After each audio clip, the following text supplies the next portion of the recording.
Hello, everybody, and welcome to the Paranormal Guyz, the first one of 2025. Hope everybody had a great new year. This is season 3 for us here at the Paranormal Guyz, so we're moving right along. We have a great show lined up tonight. I want to send out our thoughts and prayers to everybody in California.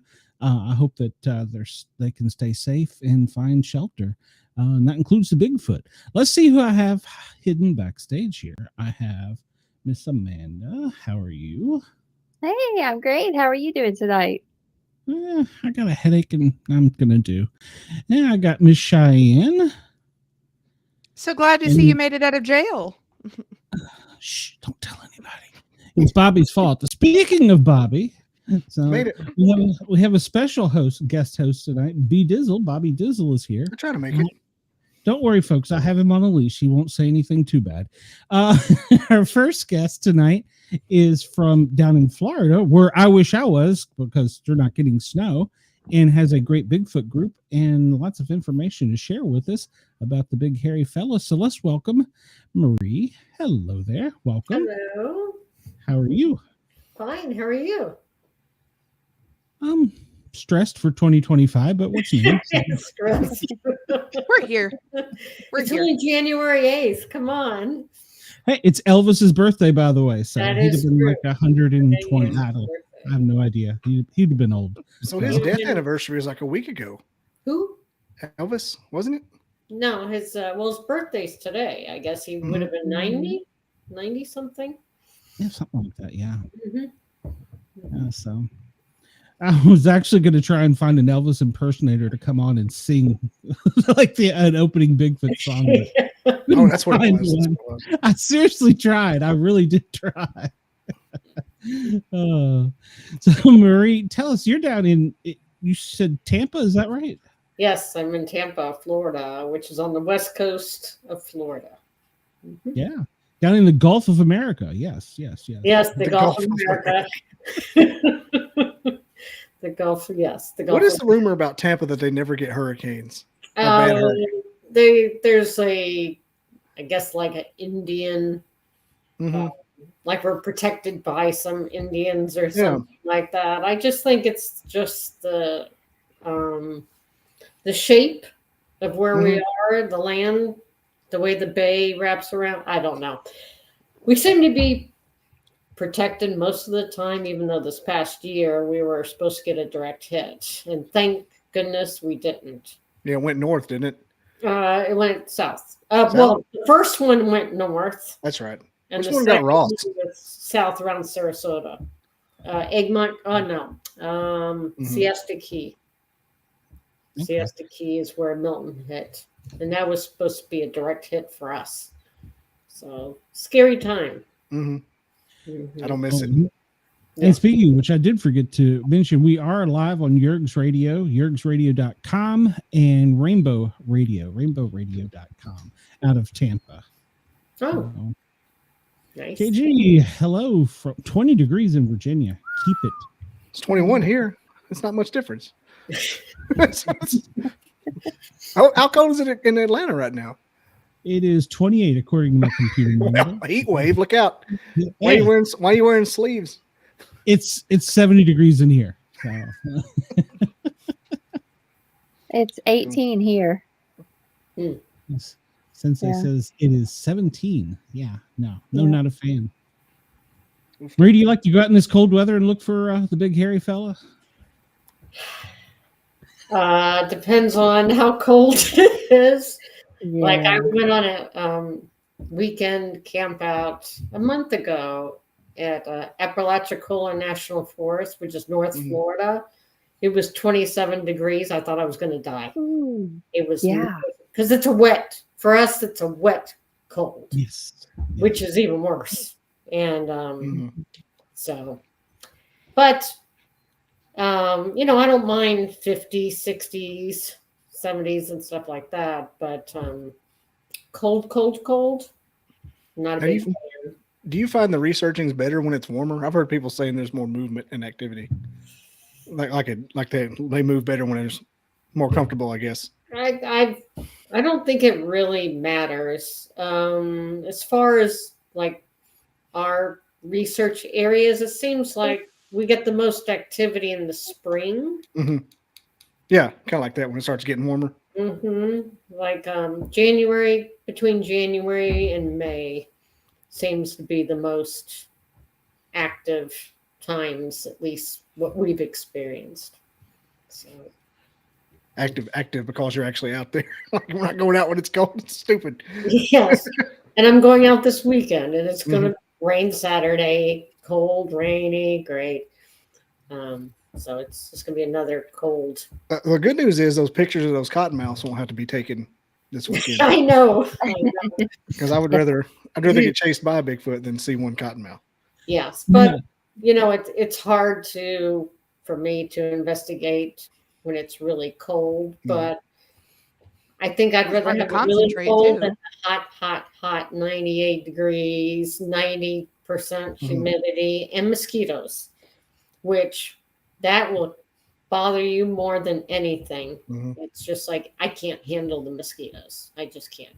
And they love me, so they're always all over me. And I just want to scream and kill myself. It's horrible in the summertime. So I'd rather it be colder. You know, Bobby, you were talking about snakes. A friend of mine sent me a picture of a eastern diamondback rattler on Pensacola Beach. And apparently they go to the Gulf of America during this time of year, and they swim up to 22 miles out to stay warm and then come back in. And I was like, wait a minute. So my winter beach trip, you're telling me I'm going to be swimming, and then I've seen gators in the water too. And I'm like, okay, that's it. I'm just find the swimming pool. Gators and snakes and everything in Florida is out to kill you. I'll tell you the craziest thing about Florida in your area is that the monkeys in Silver Springs. Oh, yeah. Like that would freak me out if I was just getting into the cryptology for a hobby and I didn't really know there were monkeys there, and all of a sudden a hive of capuchins came flying by. Like, I have not seen them in person. Of course, I've heard about them, but there's supposed to be some monkeys that were escaped in the Green Swamp, and allegedly they've captured most of them. I don't know if they captured all of them, but whatever. But there's some sounds out there in the Green Swamp that sound like the gibbons monkeys. So I don't know. I bet there's obviously Bigfoots out there too. So that's one of my areas that we'd like to go to is Green Swamp. Plenty of places to hide out there. Oh, it's so dense and gnarly. I mean, my God, there's everywhere is gnarly. It's almost impossible to get through. That's why the hunters use dogs out there, because there's no way you're going to walk through there and, you know, put up a tree stand or something. No, it's just on a palmetto. Yeah. Or on a palmetto bush. Palm. So they use dogs. It makes it easier on them to run the dog. How many times a year do you go out in research? Every weekend. Oh, nice. Wow. Every weekend for the past 6 years. So you've got some great stories. So what initially got you into doing your research? 7 years ago, I was on did an overnight camp out in Ocala National Forest, coldest night of the year, of course. And it was in January. And there was like 15 of us camping out just one night. And about 1:30 in the morning, we heard this loud vocalization. Loud and lengthy, just raw. It was incredible. It took something very large, something with incredible lung capacity to be able to make that kind of vocalization and to hold it for as long as it did. It just did it once. And we all just looked at each other like deer in the headlights. We're like, what the heck was that? That's what got me hooked. That was it. I'm like, oh my God, they do exist. I gotta know. Yep. I gotta find them now. I gotta know what's going on here. Yeah, I gotta see them. So that's what got me hooked, and that was 7 years ago this month. So, Wow. Wow. But yeah, me and my team were very dedicated to Bigfoot and skunk ape research every single weekend. Somebody is out, me or all of us or a couple of us or whatever. There's always somebody out every weekend for the past 6 years. That's great. That's great. I wish I was able to do that. So. Yeah. So in that span of time that you've been doing it, what's been the craziest thing that you've come across? Oh my God, there's all kinds of crazy stuff. All kinds of define crazy. Not method. Yeah. Define I was crazy. gonna say the first thought to me is, shoot, you'd hear that sound out here, and it's probably just one of the local crackheads. I don't know. Maybe the scariest, like the craziest, like the scariest thing that you've seen or heard. Nothing's been scary. Just okay. So I'm a Bigfoot researcher. That's what I do. I'm not a woo-woo investigator. But I did start my whole, I don't know, career, whatever you want to call it.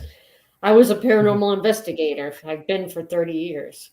So it started out with ghosts hunting, and then it went to aliens, UFOs, doing sky watches, and then it evolved into Bigfoot. So when I'm doing Bigfoot research, I'm not intentionally looking for paranormal things, but things have happened. Sure. So for people to say, oh no, I've never had any paranormal experiences out there, they're lying, because there's stuff that happens. So you want to hear a funny story, a funny, weird story? So I don't know if I ever told Bobby this or not. I was in the Green Swamp with my team a few years ago, and you're not going to believe this. So I find a X structure. Okay, so it's like two trees that have been form an X, right? And I'm like, okay. So I'm walking up to the X structure.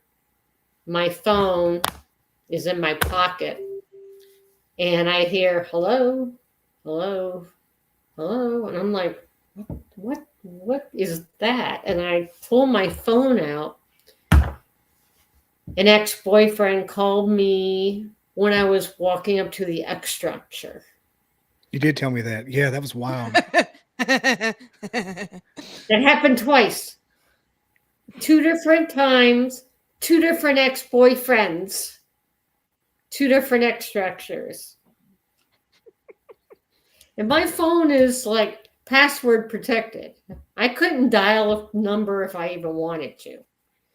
And so one of them wasn't even saved in my phone. The other one was. And it's like, I didn't call you. You called me. No, I didn't. Yes, I did. I mean, it was just weird. I'm like, how weird is this that ex-boyfriends call me as I'm walking up to a X structure twice? That's giving me the chills, man. So, yeah. So it's wacky. That's crazy. That is crazy. Yeah. That's like beyond Bigfoot kind of woo. Like that's like demonic. Like demonic, like right there on the edge. No. The fact that you That's didn't. not what this X means. The fact that you didn't have your phone open and one of them wasn't even in there. Yep. It goes. That's bigger than Bigfoot, as I see. Yes. Yeah.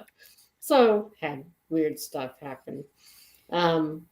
But my favorite thing was what happened in February, which was we were doing a long weekend camp out at Jennings State Forest outside of Jacksonville, Florida, February 23rd of 2024.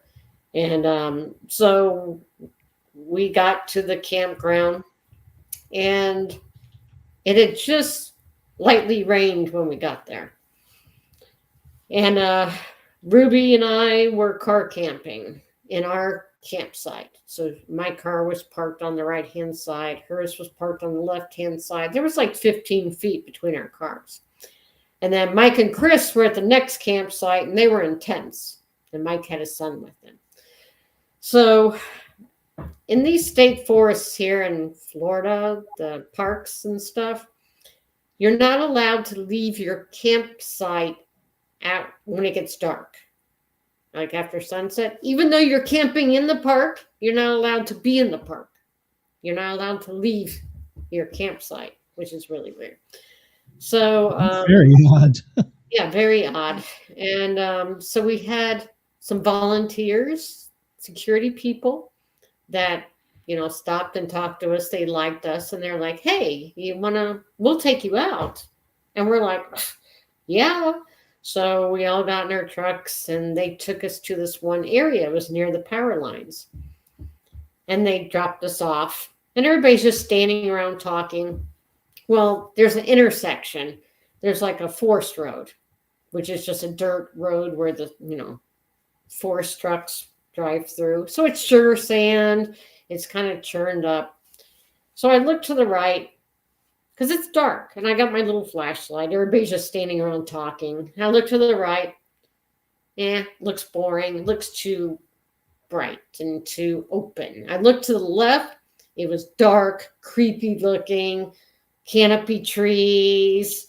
It looked super creepy. That's where I want to go. So I start walking that way, and I have my little flashlight, and I'm looking down the road as I'm walking, and I see what looks like a footprint, and I'm like,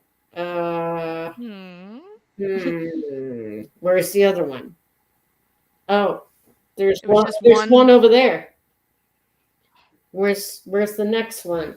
Oh, there's one over there. Well, so I called the rest of the team over, and I'm like, hey guys, look at this. What do you think? And they're like, oh, these are footprints. And I'm like, yeah. So we took some pictures, stuff like that. We put 2 sticks down to mark them so we could find them in the morning, right? We didn't know what we had, except we did measure. And they were 16-inch footprints with a 54-inch stride between each step. And it went for a quarter of a mile. Wow. We got as far as the creek. That's where it seemed to end, but most likely it probably jumped over the creek or swam across the creek or whatever. So anyway, so we go back to our campsites. We're going to bed. I get in my car. Ruby gets in her car. Everybody's in their tents. I can never sleep on the first night when I'm out on an investigation. So I'm just laying in the back of my car, just trying to sleep, but it's not going to happen. I have window shades up and everything.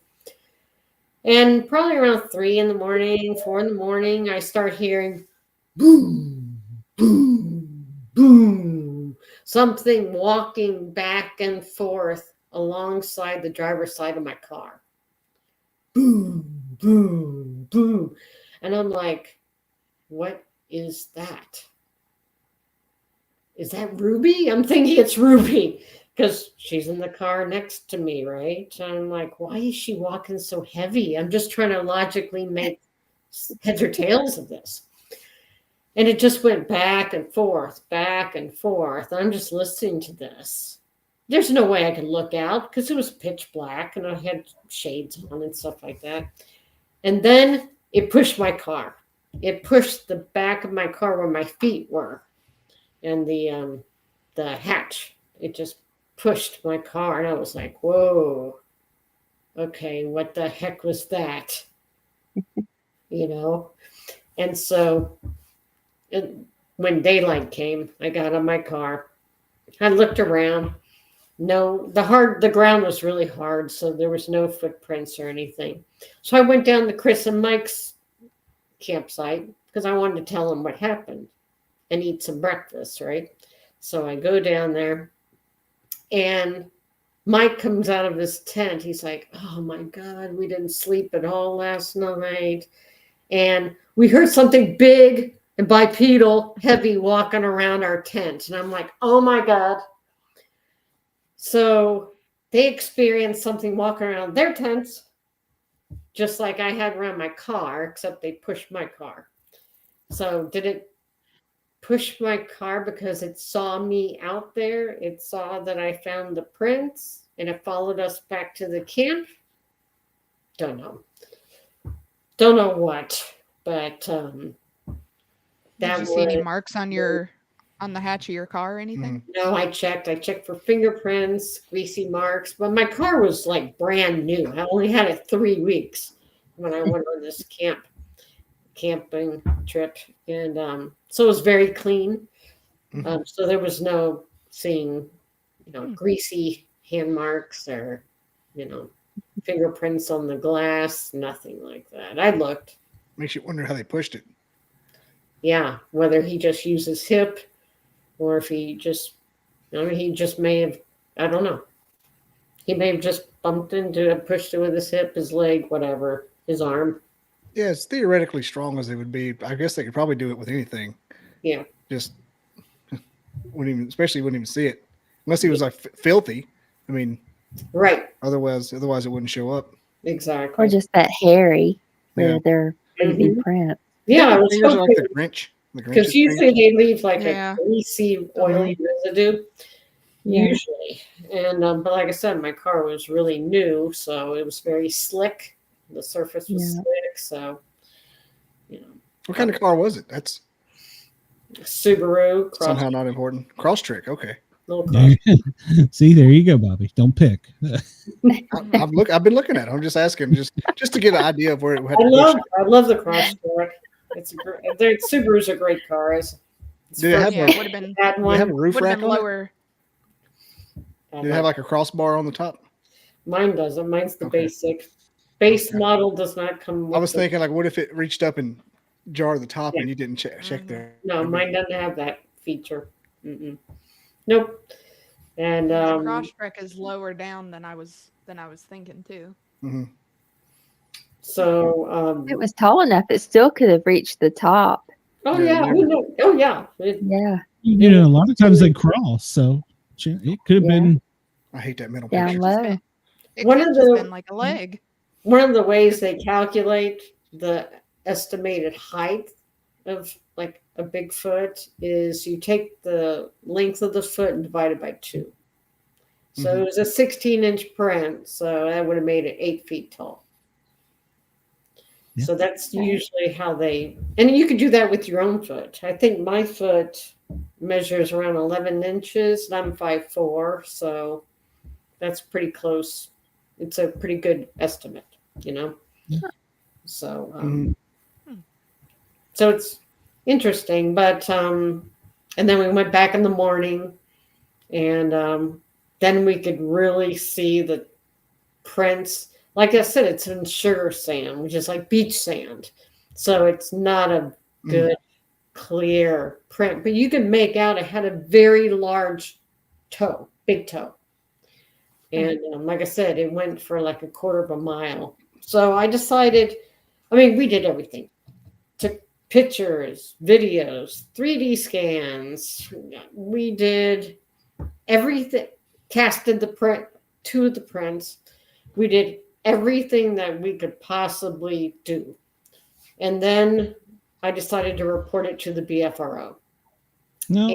And so the BFRO sent out an investigator to go check out my story. And everything was legit. Everything was exactly how I said it was. So he deemed it as a legitimate experience, that it really did happen. And then he turned it over to Matt Moneymaker. He's the head guy of the BFRO. And he knows more about Jennings State Forest than I do. And we didn't know anything about the place. We were just going camping and going, to do some Bigfoot research. I didn't know that anything about previous encounters there. So Matt Moneymaker said that he shared it on Facebook, saying what a great experience this was, what a great, job we did. But what he said about the place is that's what it's famous for, is that there's a Bigfoot that likes to hang around the campsites, the campground. And I'm like, oh my God, that's exactly what happened, Mm-hmm. So, and then that whole finding the trackway of prints, it made the March 2024, it was the feature cover story on the Bigfoot Times newsletter, which is a huge thing. So I was honored to be on the cover of that newsletter for that discovery. That's Perez's location, isn't it? Yes, Daniel Yeah. Perez. Mm-hmm. Bigfooter of the year, Marie Dumont. Yeah, so you can see, I saw that back there. yeah, the yellow Mm-hmm. newsletter on the frame back there. That's the newsletter. So, Talking to a celebrity. oh yeah. What'd you say the strides were? Celebrity. What Huh? was the stride length? 54 inches. Yeah, it's a big fella. Yeah, Yeah, like, well, it's like a whole meat.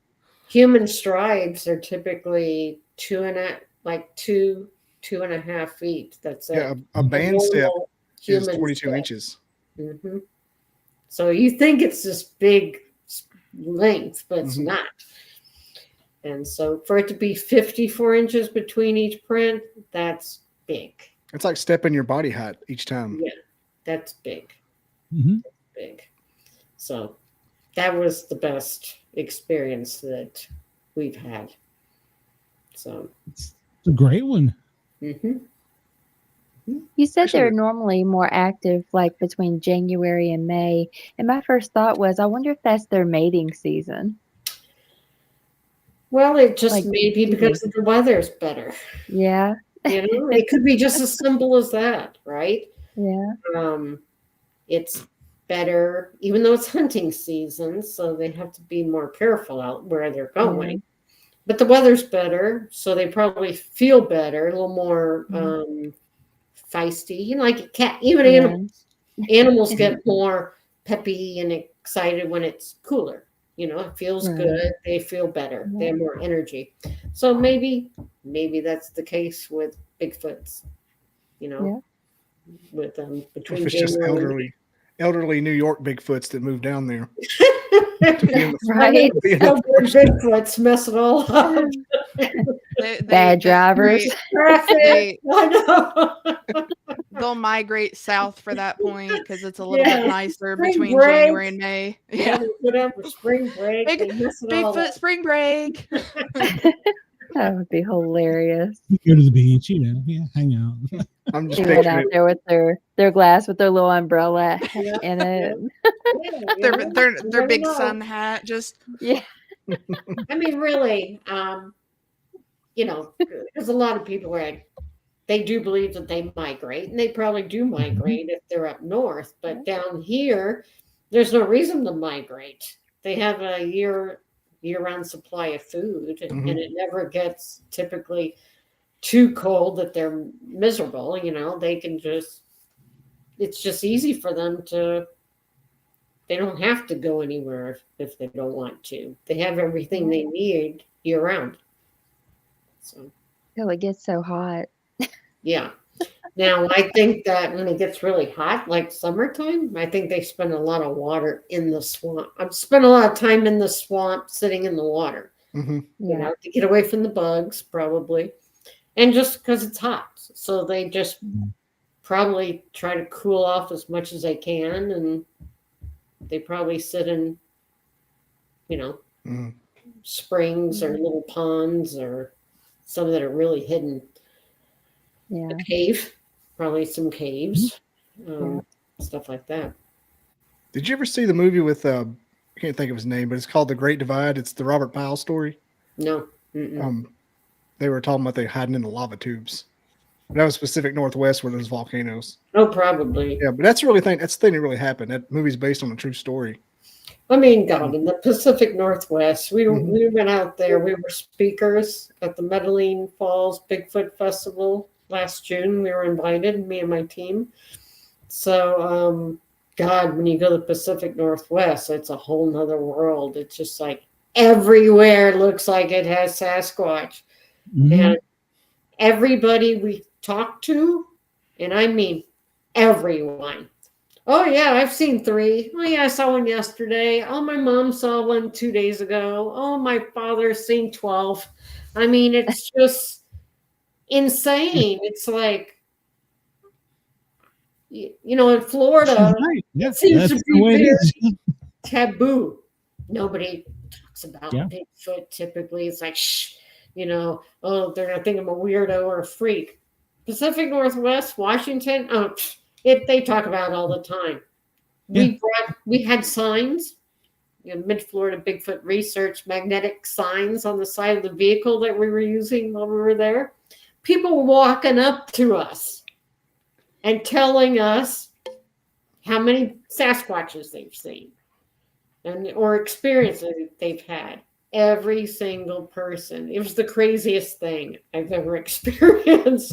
It's like, wow, why can't Florida be that fun? You know? But it's also like just mountains and forests everywhere you look. And you're like, where do I even start? Where do I even start looking for big, you know, Sasquatch out there? That's the thing that blows your mind. You compare the size of some of our states to that entire region. It's like bigger than the South. It was just gorgeous and it was just incredible. But guess what? We found prints. Awesome. We were there for a week and we found we found multiple prints by a stream that was drying up. And then we found one on the side of a slope on the side of the road. And so found some strange structures out there. We were there a week and we found stuff. In September, I was in Utah. I went to the Phenomenon. I don't know if you've ever heard that conference. It's the greatest conference there is. It's a 4-day conference. And it's everything ghosts, aliens, and Bigfoot. And whenever I go to that conference, the next day I always go to Ocala National Forest in Utah. Lots of Sasquatch sightings there. I've been there twice. Both times I have found teepee structures. I found a print this time. And it's just crazy, the stuff that you find when you really start looking. What do you carry with you on like a almost like a boondoggle kind of trip like that where you don't have your entire research kit with you? What's the must-haves in your sack? God, like you said, we're not going to Must-haves in your sack. It must-haves in my sack. In your satchel, your pack. Not a personal Bobby. The only thing I brought up was like a tape measure, but my thermal camera. Mhm. That's my go-to piece of equipment that I love to use. I'm just wondering if you can fly with plaster. Yeah, right. Who wants to carry a freaking blaster? Hang on a second, I'm making You've got a Bigfoot track when you're coming back. So we did 3D scans of them, so at least we have, you know, something, some kind of, you know, evidence of what we found. But yeah, we're not going to, there's no way you're going to find a Walmart to get boxes of plaster out there. There's no way. And so, but I have my thermal camera. So that's the go-to, and they can't escape it. yeah. Yep. That was the whole idea. So Yeah, that's the tool I love most. Mhm. So when I first started, That's I like liked the one thing I need. It's my favorite. Absolutely my favorite. If you have night vision. So we haven't, I've met this guy lately. He wants to be a researcher and, but he's never had anybody to go out with. And so he has so much high-end research equipment. It's unbelievable. It's like, Wow. my God, where have you been all my life? I mean, he has military grade night vision goggles. Nice. That's Oh just my one God. thing. He has power zoom binoculars that can also be used, also have night vision capabilities. He's got Oh a my crazy goodness. sound thing. Oh my God. He probably has $10,000 worth of equipment, stuff that we would never be able to afford. He has I it. think I have binoculars, but it's a canteen. Like, Yeah. Yeah. So flash. His are heavy duty kind of put on a tripod, like on Expedition Bigfoot, where Russell Accord is sitting there looking through his binoculars on the tripod. That's what he has. I mean, Nice. it's just crazy the equipment that wow. he has. Why did he just have it? Was Never he left like his house. an aspiring researcher and just was hoping to team up with someone? Yes. Yeah, Yeah. that's exactly right. He wanted to do research, Bigfoot research. So he bought all his equipment, but he had nobody to go out with. You got all this We stuff. never used it. And I'm like, I'm your person. You're my we're your Does he live close to you? welcome. Welcome to Yeah. the team. So he lives down there in your area? Mhm. Nice. He lives around Ocala. And lives around Ocala. So yeah, it's Nice. really nice to so we're going camping this weekend. He's lugging all his equipment, so we're gonna play with it all. Look like Jurassic Park 2 with all that stuff. I know he has a call blaster. I mean, everything. you Good can God. think he's got. Wow. Mm. He's not some kind of like secret. What am I I trying know. to say? Like a That's like what a I- that's like what an I evil told him. I said, like "Are an you evil a billionaire, spy? Are you a spy? Are you a sniper?" like some evil billionaire sent by the government to like kill one for science or something. Yeah. Yeah. Why do you have $1 billion worth of stuff, Elon? Little Bruce Wayne in the Ocala Forest. What is this? Yeah. So it's going to be fun this weekend messing with all that equipment.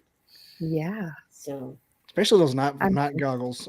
I remember I worked on the range and we had those like you're talking about, and for the military, put them on. It's like daylight, but at night. it's What in the world are we doing? It looks like freaking daylight, and the stars, billions and billions and billions of stars. You could see it. It would be great to do a sky watch and just wear those suckers and just see what you'd see, you know? You're gonna get out there and everything's gonna be happy go lucky. Kumbaya is gonna be on the guitar. All of a sudden, homeboy's gonna unsnap a case and start screwing a scope to a sniper rifle. Like, what the hell are you doing? No, you put that back. You put that back. He's like talking to his giant 50 cal shells. This is free. Like, why is there a foot on that casing? It's crazy. It's absolutely crazy. But hey, it's going to be a fun time. I bet. I kind of want to see a report of that. Yeah, I know. I'm hoping. And I plan on doing some experiments. So I want to see if something reacts to my experiments or not. I want to see how excited he is to get out there and you finally use this equipment. I know. I mean, he's like unwrapping stuff. I'm like, have you never used this? He's like, no, never have. I'm like, oh my God. And you're gonna get out there, and he's gonna have to be cutting the seals off boxes Yes. he's never opened. Tearing the plastic off. Mm-hmm. Yeah. You know It's how like long when this has been sitting in the back cupboard? Like when a Still new got a guy tag joins the on hunting that. club, Yes. he always has all kinds of new stuff. The tag's still on it. Like, what is this? Yeah. Four wheeler's never even started. He's like, oh yeah, I forgot I got this. Oh yeah, I forgot I got one of these too. I'm like, oh my gosh. He's just pulling out everything you could think of. My God. I'm getting ready to just camp on my farm to see what I can find. Heck yes. Heck yes. You know, I just We're picture right on you the with Kentucky River. with your little Yeah. goggles, and then you just turn the Get my sip of wine. What is the mineral layout of that part of Florida? Are there quartz and limestone around? Well, you said there was caves. limestone. Limestone? Mhm. That would make the quartz then. Yeah, you got limestone. There's aquifers underneath, and of course, which causes sinkholes when they Mhm. collapse. Yeah. In the But neighborhoods. there are some caves around. They're north of Tampa. There's certain areas, I think like Brooksville area. There's some caves where some of them are sinkholes that have filled up with water. They're like springs now. And divers will go dive in those caves and stuff like that. But there are some caves that are above ground. So those are very well, and they'd be very cool in the summertime, right? They'd be much cooler than anywhere else. So sure, makes sense for a great place for Bigfoot to take shelter. And they stay about like 65 in the winter, so it's kind of best of both worlds. Correct. I just always wondered about the you kind of around here where we live, where the mountains are. We know what the situation is. On Florida, I just picture a sand and FUD puckers. Like, where did the Bigfoot hide? So, but I guess the inland Florida is like Ocala is like a straight up national forest. So well, Florida is like over half the state is actually forests, and people don't realize that at all. Not a lot going on inside interior. And then you have the Florida Wildlife Corridor. And that is because of all the development going on in Florida. The state of Florida is trying to save some of the land for the wildlife, right? So they buy these parcels of land that are connected to one another. So it starts South Florida, like the Everglades. And then one part of it goes on the East Coast, and one part goes on the West Coast. So animals can travel up and down those corridors, the land that the state purchases, so they can get to where they need to go to maybe do a little migration to get to food sources, that they want or need, instead of, walking on the interstate. So that's the whole intent of that. But when you look at the Bigfoot reports, a lot of those Bigfoot reports are on the corridor. So, that would check out, yeah, which makes sense, right? So. And died on us. No, I'm getting messages over here. Fall asleep over there? He was. I heard his little message ding, and he's like, "Huh? What?" Yeah, I've got messages there. Do you have the pythons up where you are? Sorry. The pythons where we are? Not yet, but they're starting to migrate north. That's so because there's so many of them, and between those and the panthers, they're eating up everything in the Everglades. Everything, which is really sad. Because the Everglades used to be teeming with deer and hogs and all kinds of stuff. Now, the only thing you ever see there are birds. That's it. Everything's been eaten. I read a report that the boas were going to be within the next few years as far as the Smoky Mountains. They've already been spotted North Florida. Yeah, you can keep them. But there'll never be a panther leave Georgia or leave Florida. That state line, they stop right there. They don't exist. They absolutely don't cross the line, huh? and damn you for mentioning it. Oh yeah. Ask any DNR agent. I've asked them in Georgia and Tennessee. Oh, there's no cats in these states. Like, hey, you're kitty's ass. That's So, bull crap. Yep. That's bull crap. Yeah. Our preacher at church says that cats were brought to us by the devil. Well, they're like one of the. I mean, I've had cats all my life, right? And cats will kill just for the sport of it.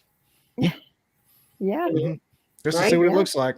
They'll just go out and catch a mouse and bring it in the house. They won't eat it. They'll just kill it. Just play with it. And play with it. Like you said, play with it. Yeah. Yep. Or they just leave it. It's like, why? Why did you have to kill that lizard? Or why did you have to kill that, mouse or whatever? They just have to do that. That's their nature. So panthers are the same way. That they will kill. I've heard just some part of it. Well, with the panthers, the mountain lions, all those different ones. You get on their bad side, and they're Oh yeah. Oh yeah, they will parallel you and hunt you. Absolutely. mhm. Yeah, there's Bob. a story about in the Everglades. This stupid young couple were walking down a swamp buggy trail that you're not supposed to walk on, but they were walking their little dog, and they're just walking. And one of the swamp buggy guys, operators, saw what was behind them, and he starts beeping his horn, and he's like yelling at them. There was a panther stalking them because they wanted the dog, and they didn't even know it.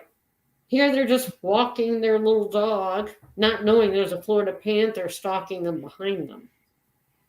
And so the swamp buggy operator was able to stop the panther from attacking their dog, taking their dog.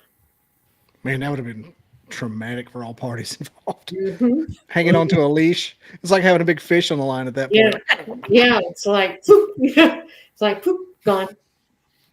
Mm-mm. I mean, it's scary, very scary.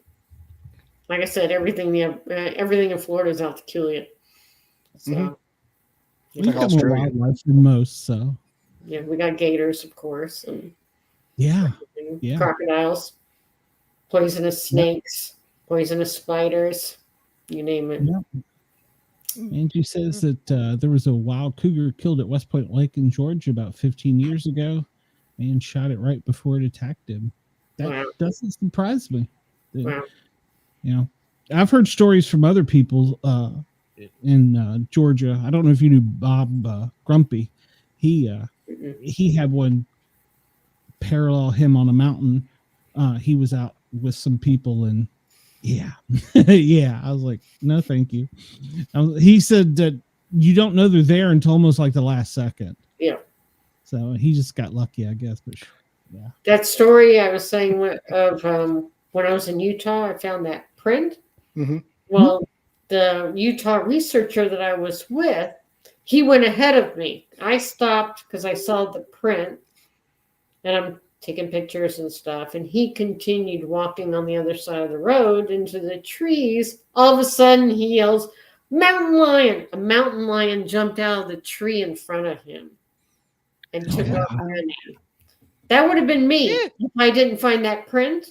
I would have walked that direction, and I would have had the mountain lion jump in front of me or jump on me. So that's scary. Mhm. I saw there was a news reporter, and I'm not sure if it was from this wildfire or not, but she was doing a live with the fire in the background. Yes, Mhm. I just saw that. Yes. And a dog walks by her, but it's plainly a mountain lion. It was tail right was past her massive. leg, right past her leg, like a cat Yeah.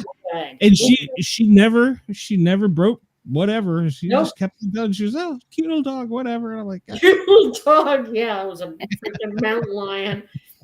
And I mean, it like rubbed on her leg practically. That's how close Oh, yeah. it was. Yeah. That's Some of just the a whole new. comments. Can I pet that dog? Yeah. Can I pet that dog? You know, if the cat That's walks gonna be by me you, with they're just going to Sasquatch. kind of like rub against you as they walk by. That's what this mountain lion looked like it was doing. And she had no clue. Somebody said her Raise her- calmness is what raise saved her her like life. a house cat. So She's just treating it like a T-Rex. If I move and I don't acknowledge it, it won't notice that I'm there. Yeah. I don't know if it's stupidity or bravery, but yeah. Well, yeah. And speaking with these Say a mix fires, of both. yeah, with these fires, I've talked to some forest firefighters that have seen prints in the ash after the fire that were huge, and they're like, I don't know what made this, but it was obviously here with us trying to go the other way. And I was like, yeah.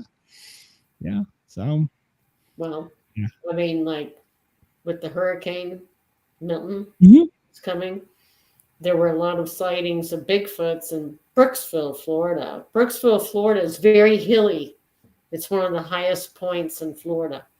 So they sensed the storm coming, and they had to move to higher ground because they probably, knew it was a bad storm. There was going to be a lot of rain, a lot of water, and a lot of flooding, and lots of sightings in that area, like a day or two before the storm.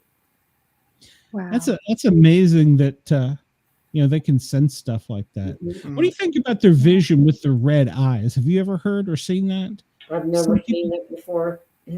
Some people I know talk about that they could be using it almost like to communicate, like the ships do at night with the light with blinking. I don't know that they're saying. I don't know anything, but I've never seen that. I know people who have, but so I can't say what I think it is. It also depends on what kind of light you're shining on them, So are they really red, or are they shining do they have, I don't know. There's a lot of things to consider.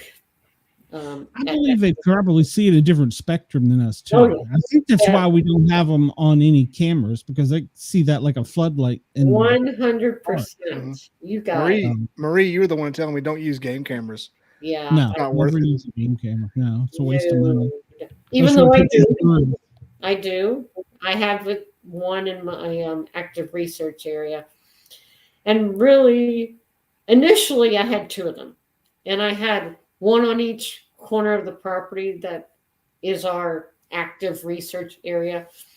Because, hopefully, okay, if I got it on both ends, I'm definitely going to get it, right? No. Everything stopped. All the activity stopped when I did that. But there was only one activity, and that was in between where the two cameras were. Something destroyed the chain link fence that was there. Something took the galvanized steel poles, twisted them, and bent them down in half. That's the part that had the barbed wire on it. So something intentionally moved the barbed wire down and out of the way so it could get over the fence. It pressed down the fence like something sat on it or something. Now there's a 3-foot trail, 3-foot wide trail. Now where that fence is. And that was exactly in between where my trail cams were. Yeah. Do you think there's any connection with them and ET or extraterrestrial? What people say that, but I've never experienced that. I personally don't think so, but if I'd have to see it. I would definitely have to. Well, I mean, they do. There's a lot of similarities with the draining of the batteries and strange lights and electricity and stuff like that. So there's a lot of similarities, but similar. A little big man and a little gray guy together. I'm probably. Well, just think about paranormal. You're talking about ghosts, aliens, UFOs, and Bigfoot. They all have similar. You see orbs in all three of those.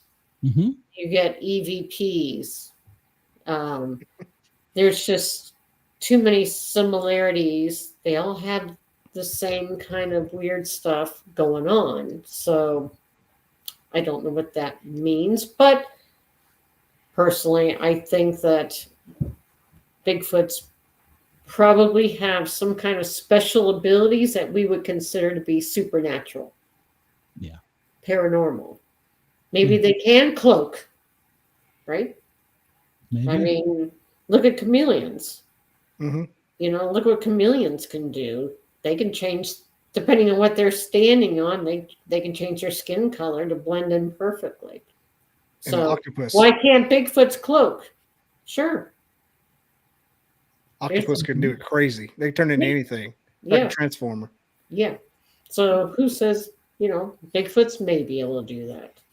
Now where are you with the it's a lost ape to it's something else more human like, or maybe like a deviation of human evolution?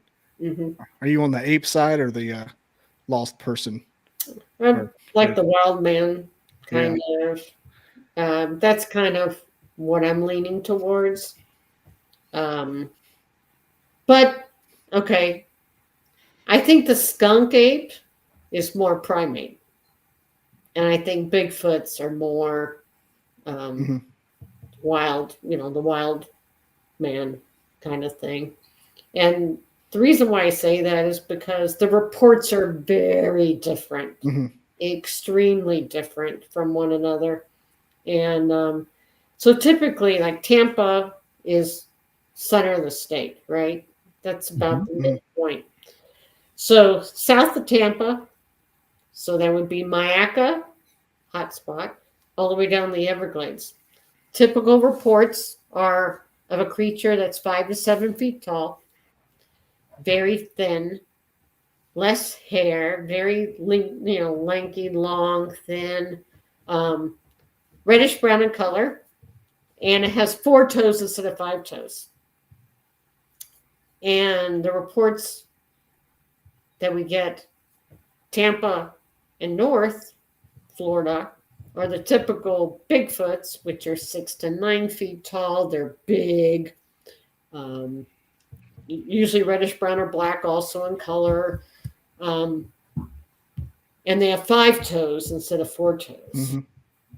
Very, very, very different. Now, when we go research down south for skunk apes, you don't find the tree structures and stuff that Bigfoots typically make, like what you would even find in our area or in Ocala. You don't find that kind of stuff down south at all. So there's a big difference. And I think it's because, one area has skunk apes and the other area is Bigfoots. Is the behavior reported different between the two? Yeah. The skunk apes, I think, are more aggressive. They're all opportunists, of course. Now, when you're talking about the Everglades, in the summertime, it's underwater, right? The Everglades is just a river of water. It's 1.5 to 2 feet deep everywhere. So where would a skunk ape sleep at night? Well, they're going to sleep either on, if they can find dry land somewhere, or they're going to sleep in a tree. They're going to climb and sleep in a tree somewhere. Now, I found about 3 years ago in the Everglades, I found what looked like a nest. It looked like a hammock was made out of thousands of vines. Thousands Really? of vines. It's about 10 feet long and about 8 feet wide. It was probably about 10 feet off the ground, out of the water, just close to a trail, a dry trail. So could very well easily hold a skunk ape. I mean, one vine, if you're walking and you get your boot caught in one vine, it'll take you down. It will not break. So if you have thousands of vines clumped together, it looks like a giant hammock. So they weave together or just kind of strung out? Yeah, they're just wadded together, but it's strung out. It's all strung out. About something with intent did it. Gotcha. Okay. Yes. So it could be a place easily that a panther could climb up and sleep in. It could very well be a place that a skunk ape does. But panthers don't have posable thumbs. Nope. But they can climb up in there and sleep in there. It just really speaks a lot to like the evolution of the Florida things that about the pterodactyl cats and the deer are noticeably smaller. Up to you get to like Gainesville and Tallahassee, and then turn back into Georgia and Alabama deer.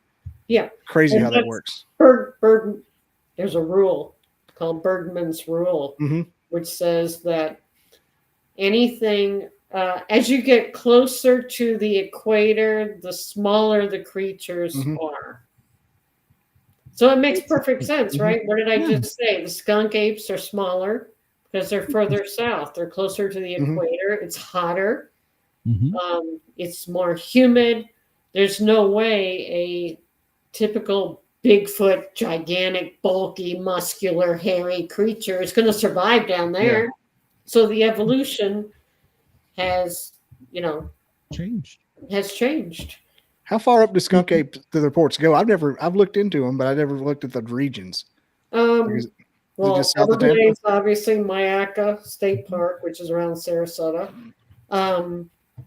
There's the St. Johns River, which is on the east coast of Florida, which is a little higher around Titusville. There's reports there. And what's super interesting about that is that if you ever go there, first time I ever went there, I'm like, holy crap, this looks like the Everglades. It looks exactly like the Everglades, but it's on the east coast of Florida, up further north. But I know somebody who's had a skunk ape sighting there. So yeah, that's interesting. I've never heard that before. Yeah. So Have it's you been in, typically south of Tampa, typically, except for the St. John's area. It says their territory is the wilderness between the Everglades and the Panhandle. So all over. I was going to ask, have you ever been up in, I think it's called Blackwater Forest or Black No, Water? I have not been there. That's one area I want to go because I have family that lives in Escambia. And I've heard stories, but yes, there are stories from there. Cool. Definitely. Marie, I've promised I'd only keep you an hour, so I don't want to break you because I want you to come back. And you're going to have a great, exciting weekend this weekend, so you might have something. I was going to say, we need to have her back to hear about that. I after know, all the equipment and everything. I just want to see. I just want you to post pictures of the gear. I was going to say she'll have video, she'll have stills, she'll have thermals, she'll have sound clips. She'll have a drone of it from overhead. So a body in a net. So yeah, great. I would definitely like you to come back. I'd love to come back. And tell everybody if they're interested in contacting you, where they can find you, and if you got anything you want to pimp, if you got Okay.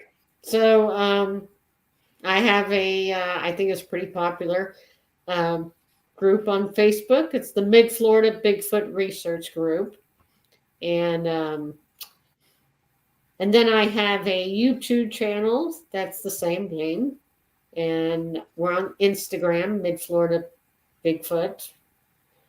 And I also have a website, which is, you can find midfloridabigfoot.com. And there you can find a bunch of research gallery photos, tons of photos of the really cool stuff that some of it I just told you about, like the bent fence post. You can see that there. There's a whole bunch of pictures you can take a look at. There's facts about Florida. I do blogs.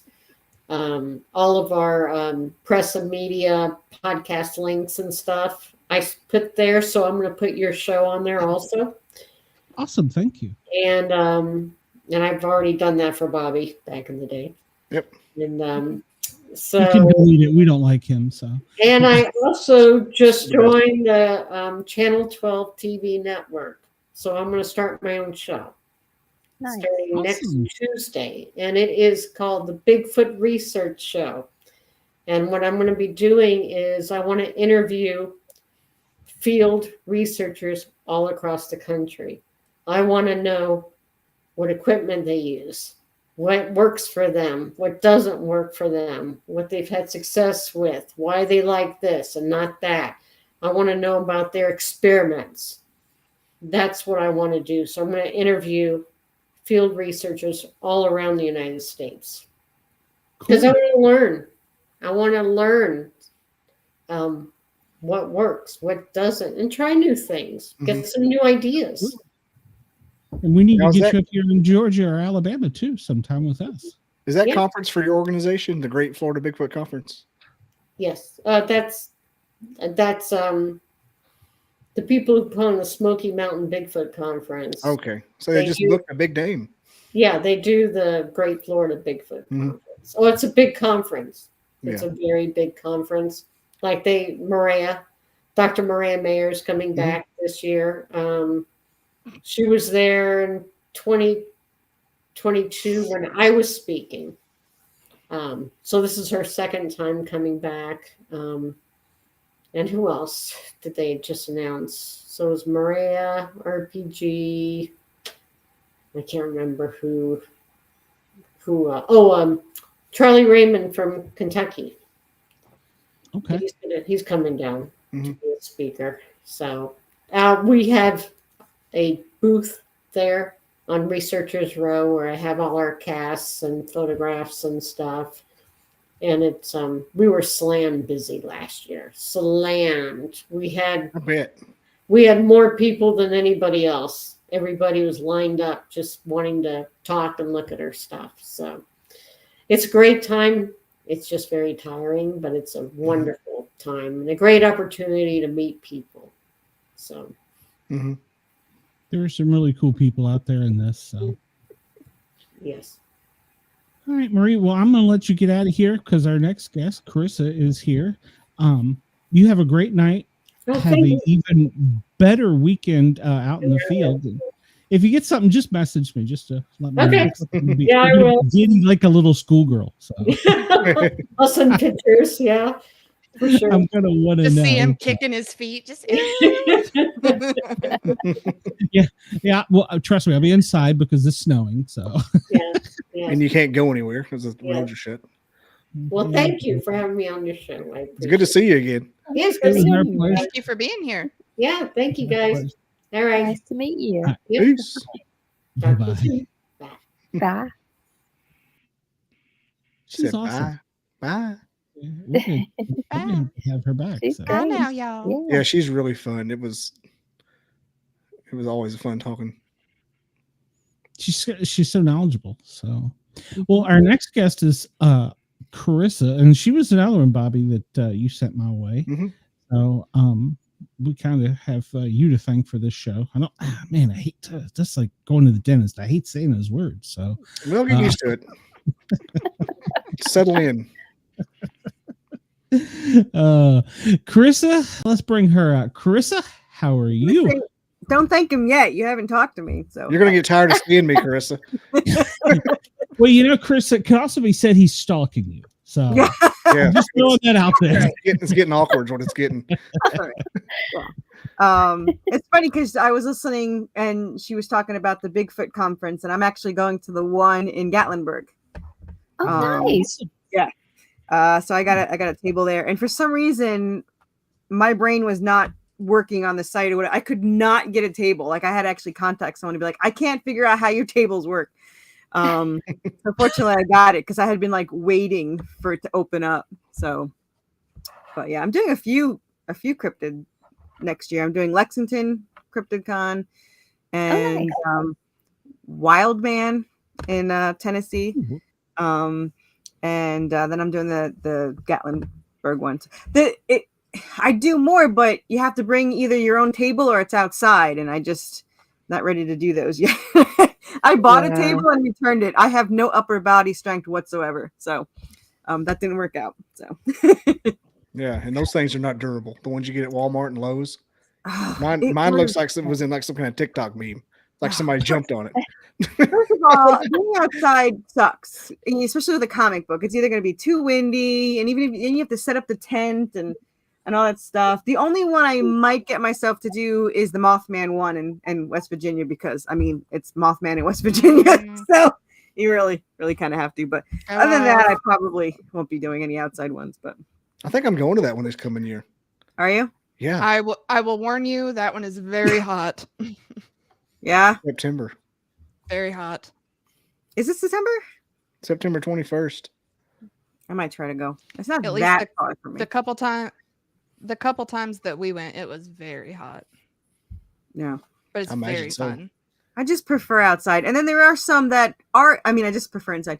There are some that are inside, and then you have to bring your own table. So I was like, well, I can't win there. So, but yeah, we'll see. This will be my first year doing any kind of cryptid.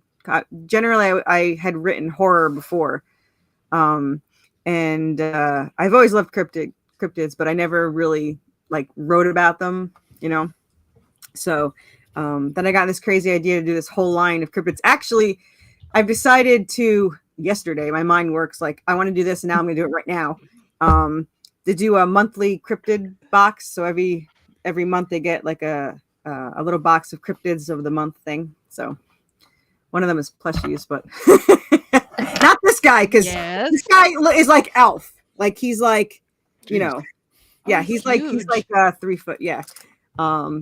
So, but I have a bunch of, I like the obscure ones, but like I think he's too cute to be Skunk, but I have Skunk here, so. Aw. The squawk. I love him. Skunk, yeah, I love him too, and he sits on his little butt. And he actually, it wasn't on purpose, but he became a main character in the story, like starting like issue 5, because in the comic book, she's required to get all these ingredients from different cryptids, and she's not allowed to kill them. So she has to get certain things. And one was his tears, but because my character's part angel, she told him he wasn't ugly, and he stopped crying, and it kind of ruined everything. So she was too nice to him, and he followed her around, and I was just like, I'm just gonna keep him in the story, and he just like follows her around. So, but he wails like whenever she's in trouble or she gets hurt, he just wails. And the guy in the story, the main guy, always wants to shoot poor Skunk, but you know. Oh No. Yeah, I'm considered. I'm called merch queen. Like I love Shoot the squawk. plushies and 3D statues and Was that a Wendigo? it is. And I've had somebody argue with me that they're not supposed to have antlers. I know, I do my research, but not only is this the fictional version, it less offends people. So plus I mean the antlers are cool. Sorry, not sorry. Yeah.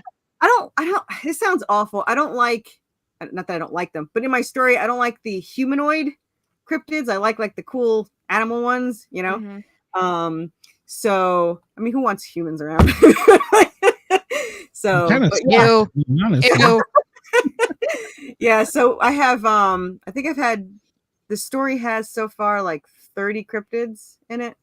20 of them need the ingredients that you can collect, but I'm going all over the place because I'm ADHD. But yeah, I just Join the club. But I like the obscure ones. Like, who knew what Skunk? I didn't even know what Skunk was before I was doing research on this. And then my co-writer's like, we have to do Skunk. I was like, what the hell is a Skunk? She's like, it just sits there and cries. It's like, I'm in. Like, I'm just like, Yeah, I learned about Skunk through podcast I listened to from formerly Rooster Teeth Red Web, and that was my first learning about Skunk. And I was like, he just wants to be loved. Right? That's why it's so funny, because when we wrote it, we don't really plan the story out ahead. I kind of just sit down and write. That's how I wrote 125 issues of our horror, and then we just started the Western like 3 months ago, and we're on like issue 20. So I just kind of wrote that, you know, Skunk is crying, and my character, she's an angel and he's a demon. So of course he doesn't give a crap about anything except her. You know, he's like, he calls her sweetheart and then turns around and murders everybody. But you know, the thing's crying and she's just like, oh, you're not ugly, and like patting it on the head, and you've got the main character Draven being like, he looks like he smells. And she's like, well, a little. But you know, so he just follows her around. And it was so funny because she was eating at the fire or something, and she went to go feed him an egg, and I was like, I'm gonna look up what squonks eat. And somebody somewhere, bless them, wrote how to take care of your squonk, and they do not eat meat. So she gave him a strawberry. But apparently to keep your squonk happy, you feed them strawberries. and not to dissolve into their own tears. Yes, that's going to be eventually in the story. But there's this one part. So we made up a couple of cryptids, and one of them is this phoenix. Actually, I have the plushie, a phoenix crow, where they have to get the feather for the jar. But every time you try to grab them, they burst into flames and turn to ash. So Skunk it attacks Skunk when he starts wailing, because crows don't like loud noises. And as it bursts into flame, Skunk pushes it down into the tears. And so he did something right for once, and they were able to get a Go feather. Skunk. Yeah, the Skunk. So he did something good for once, instead of wailing and giving away their position wherever they go. So, but anyway, hi. What, Thanks for having me on.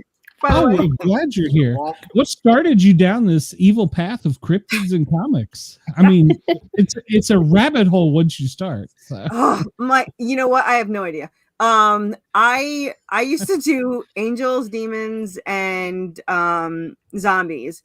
And for the story has a prequel that's at the end of 1887, whatever.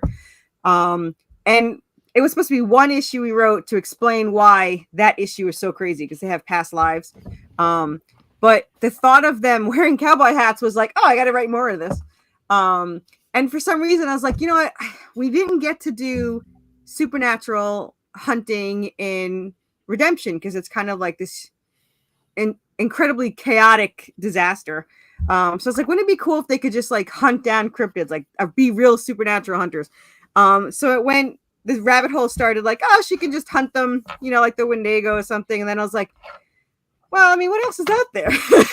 So like, I was like, look at that thing. And then we'd find the skunk and then, you know, things I can't even pronounce, like the, it starts with an A. Lord, and I'm dyslexic, so if you look at some of the overseas ones and try to talk about ones you can't pronounce.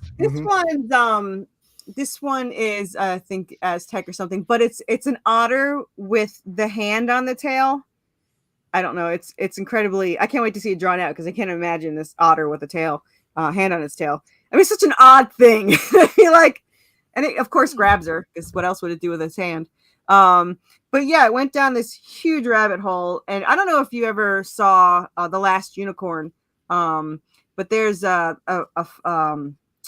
fire ox in that, and that was always my favorite character. And apparently, it's a mythology thing. I think it's Indian or whatever, but it's a real ox that's on fire. So I actually added him in because he's just super cool. So I was like, I didn't know that existed, and then it got even worse. So yeah, I think we're up to the jars that need to be collected. There's 20, and then there's cryptids that are just like, I couldn't think of an ingredient without killing them. So I was like, well, they'll just be like interacting with them. Like we have the Leeds devil. It can't be Jersey Devil because that started in 1900s name, but so we have the Leeds devil, and we have like we have the dog man, of course. And we have ones that we didn't follow territorial as much, you know, because how far can they travel in the 1800s? But their environment matches. Like the Bureau, you know, he's in the marsh, and then you have the Leeds devil is in like a cave, and so I try to keep to the true as we can. The Wampus cat and all that fun stuff. But yeah, the more research you do, the more you're like, hey, did you know this thing exists? like, where did this thing come from? And yeah, we just kept adding on and on. So I think we have like 30 plus. So yeah, there's a lot. And we're not even done. Like my favorite, we're getting the plushie made now is the Snagglegaster. Like, what the hell is that thing? Like, really? I think it was just a giant bird or something with an octopus in its mouth, but I'll go with it has tentacles. Just one tooth hanging out somewhere. Yeah, just whatever. I'm sure that's a normal thing to see when it's flying overhead. So, but yeah, I told my artist, think of a raptor with a vulture's head and some tentacles sticking out of its mouth, and there you go. You got it. So. I'm down. Yeah. My son moved to Vermont, and they have Pigman and the Side Hill Cruncher, Croncher. I don't know what either of those are, but it's a Pigman, Jerry. It's the local legends up there. So yeah, there are some really cool legends. Like there's this person on Etsy that has every state has the cryptids, and some of them you can tell they just named it something differently. Like it kind of matches. But it's kind of cool to see every state there is or whatever. We did take different cryptids from different states to try to add them in. Most of them are either not friendly or just want to be left alone. But then we have like Bigfoot interacts with them, Mothman interacts with them, Dogman interacts with them, Skunk obviously interacts with them. And the Tommyknockers mess with them and then they help them. So they're probably the only human-esque ones we have because I mean they're cute little troll-looking guys. So I figure. What's the lake monster with the camel head? Why am I just coming up with that? That's on that map you're talking about. God, which one is that? It's not Champ. Nah, I think it's in Michigan or something, or Wisconsin. I think someone just posted that, and I thought at first it was the Jersey Devil because the way it, the camel head. It wasn't. It looked like a camel head. Yeah, I think it was on Cryptid Wrangler. Someone posted it. Mm-hmm. Did you get the wolf woman from Alabama? There's a wolf woman. Did you, Wendell? Did you get the wolf woman? Because That's just his wife. she's tired of you taking she's tired of you taking her picture. The donkey and Greg. I wish I could animate. My whole story would be animated. I had somebody animate some of my covers. I'm obsessed with animation. My goal is to have it as an animated series. Like everyone's like, oh, you can make a movie, and I was like, that's no fun. It's gotta be animated. We got to keep it going. Yeah. Well, that too. I mean, the one series has well, I want to do the first 80 at least. The other 100 isn't as important, but by the time it's done, they'll be like 100 years old. So they might look a little different. Yeah, I believe that. Interesting.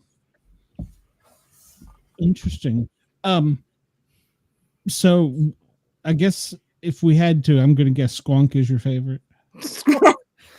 Well, I think, see, I like the Wendigo, but I don't like the history of it per se, because he's not a nice guy. So I would say Skunk is my favorite.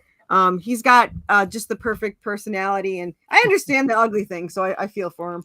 I sometimes want to sit in the woods and cry too. So, I can relate to Skunk. So yeah, I'm going to Don't we all? Yeah, I could say Skunk's my favorite. I mean, Now I'm at Bobby. So. Most of the pictures I see, we all. I always think of the a Sharpei with like mange. That's how I picture Skunk, but he came out too cute. Yeah. But he does look like a mix between a Sharpei with mange and a pig. But yeah. I love Skunk. Yeah. I mean, we all just want to sit and cry and dissolve into our own tears. So. Yeah, well, that's the way to go, man. I mean, that's my plans tomorrow since the government shut down. Yeah. From 8 to 9. Go dissolve into your own tears. Mm-hmm. All right. It's gonna get bad. Bobby. Yeah, I'm in Tennessee, and last year was the worst we ever had. It was pure ice, and I actually lost like $1,000 because I'm self-employed and I couldn't leave.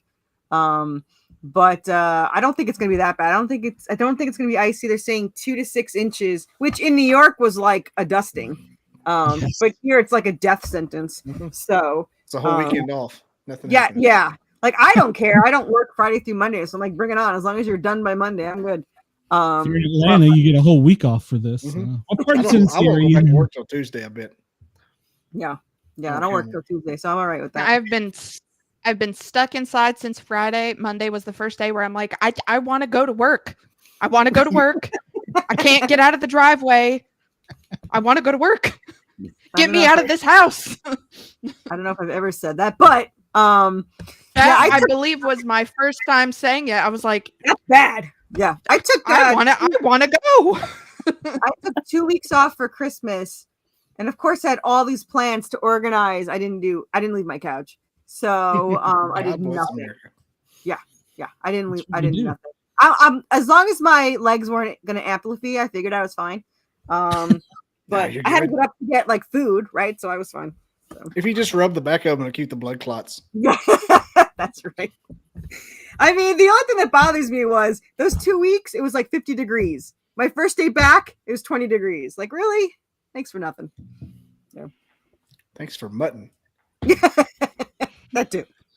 What part of Tennessee are you in? I'm right out of Knoxville. Oh, okay. Yeah. That's where I'm from. Halls, Coreyton, Gibbs. Yeah. I'm not far from Halls. Yeah.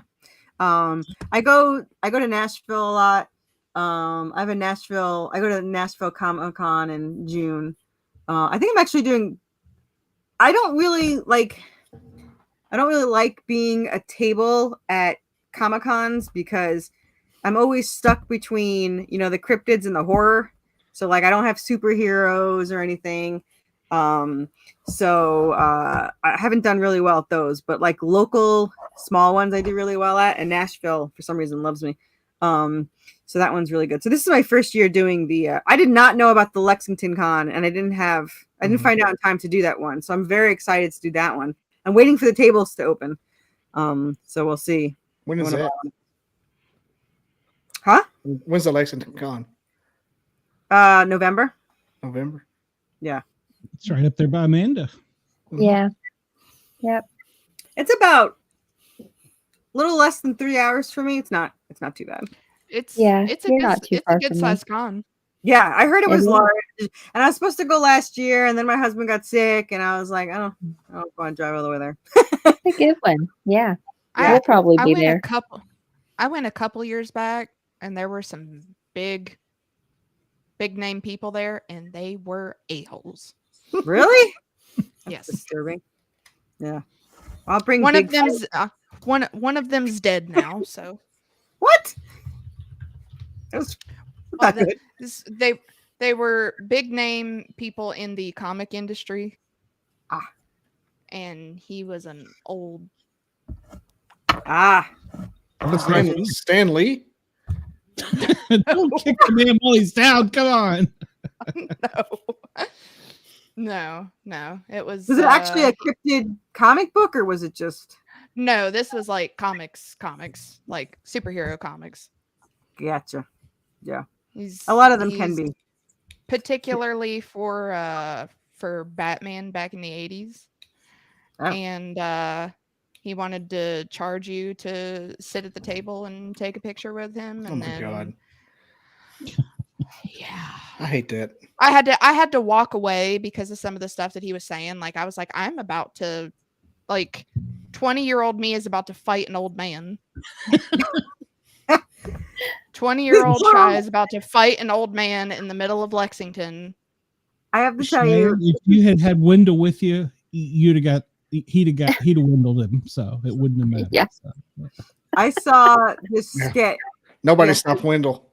like 2 days ago or something, which was from Cracked or something, and they were these girls having a party, and they were like teenagers trying to figure out who Batman was, and like, oh, he's Bruce Wayne, and then 2 seconds later, you know, Commissioner Gordon comes in and he's like, okay, you got to sign these NDAs, and they're like, oh, you know who he is? He goes, we've known since 10 minutes in, you know, the richest guy, whatever. Like we try to make him happy so he doesn't leave and all that stuff.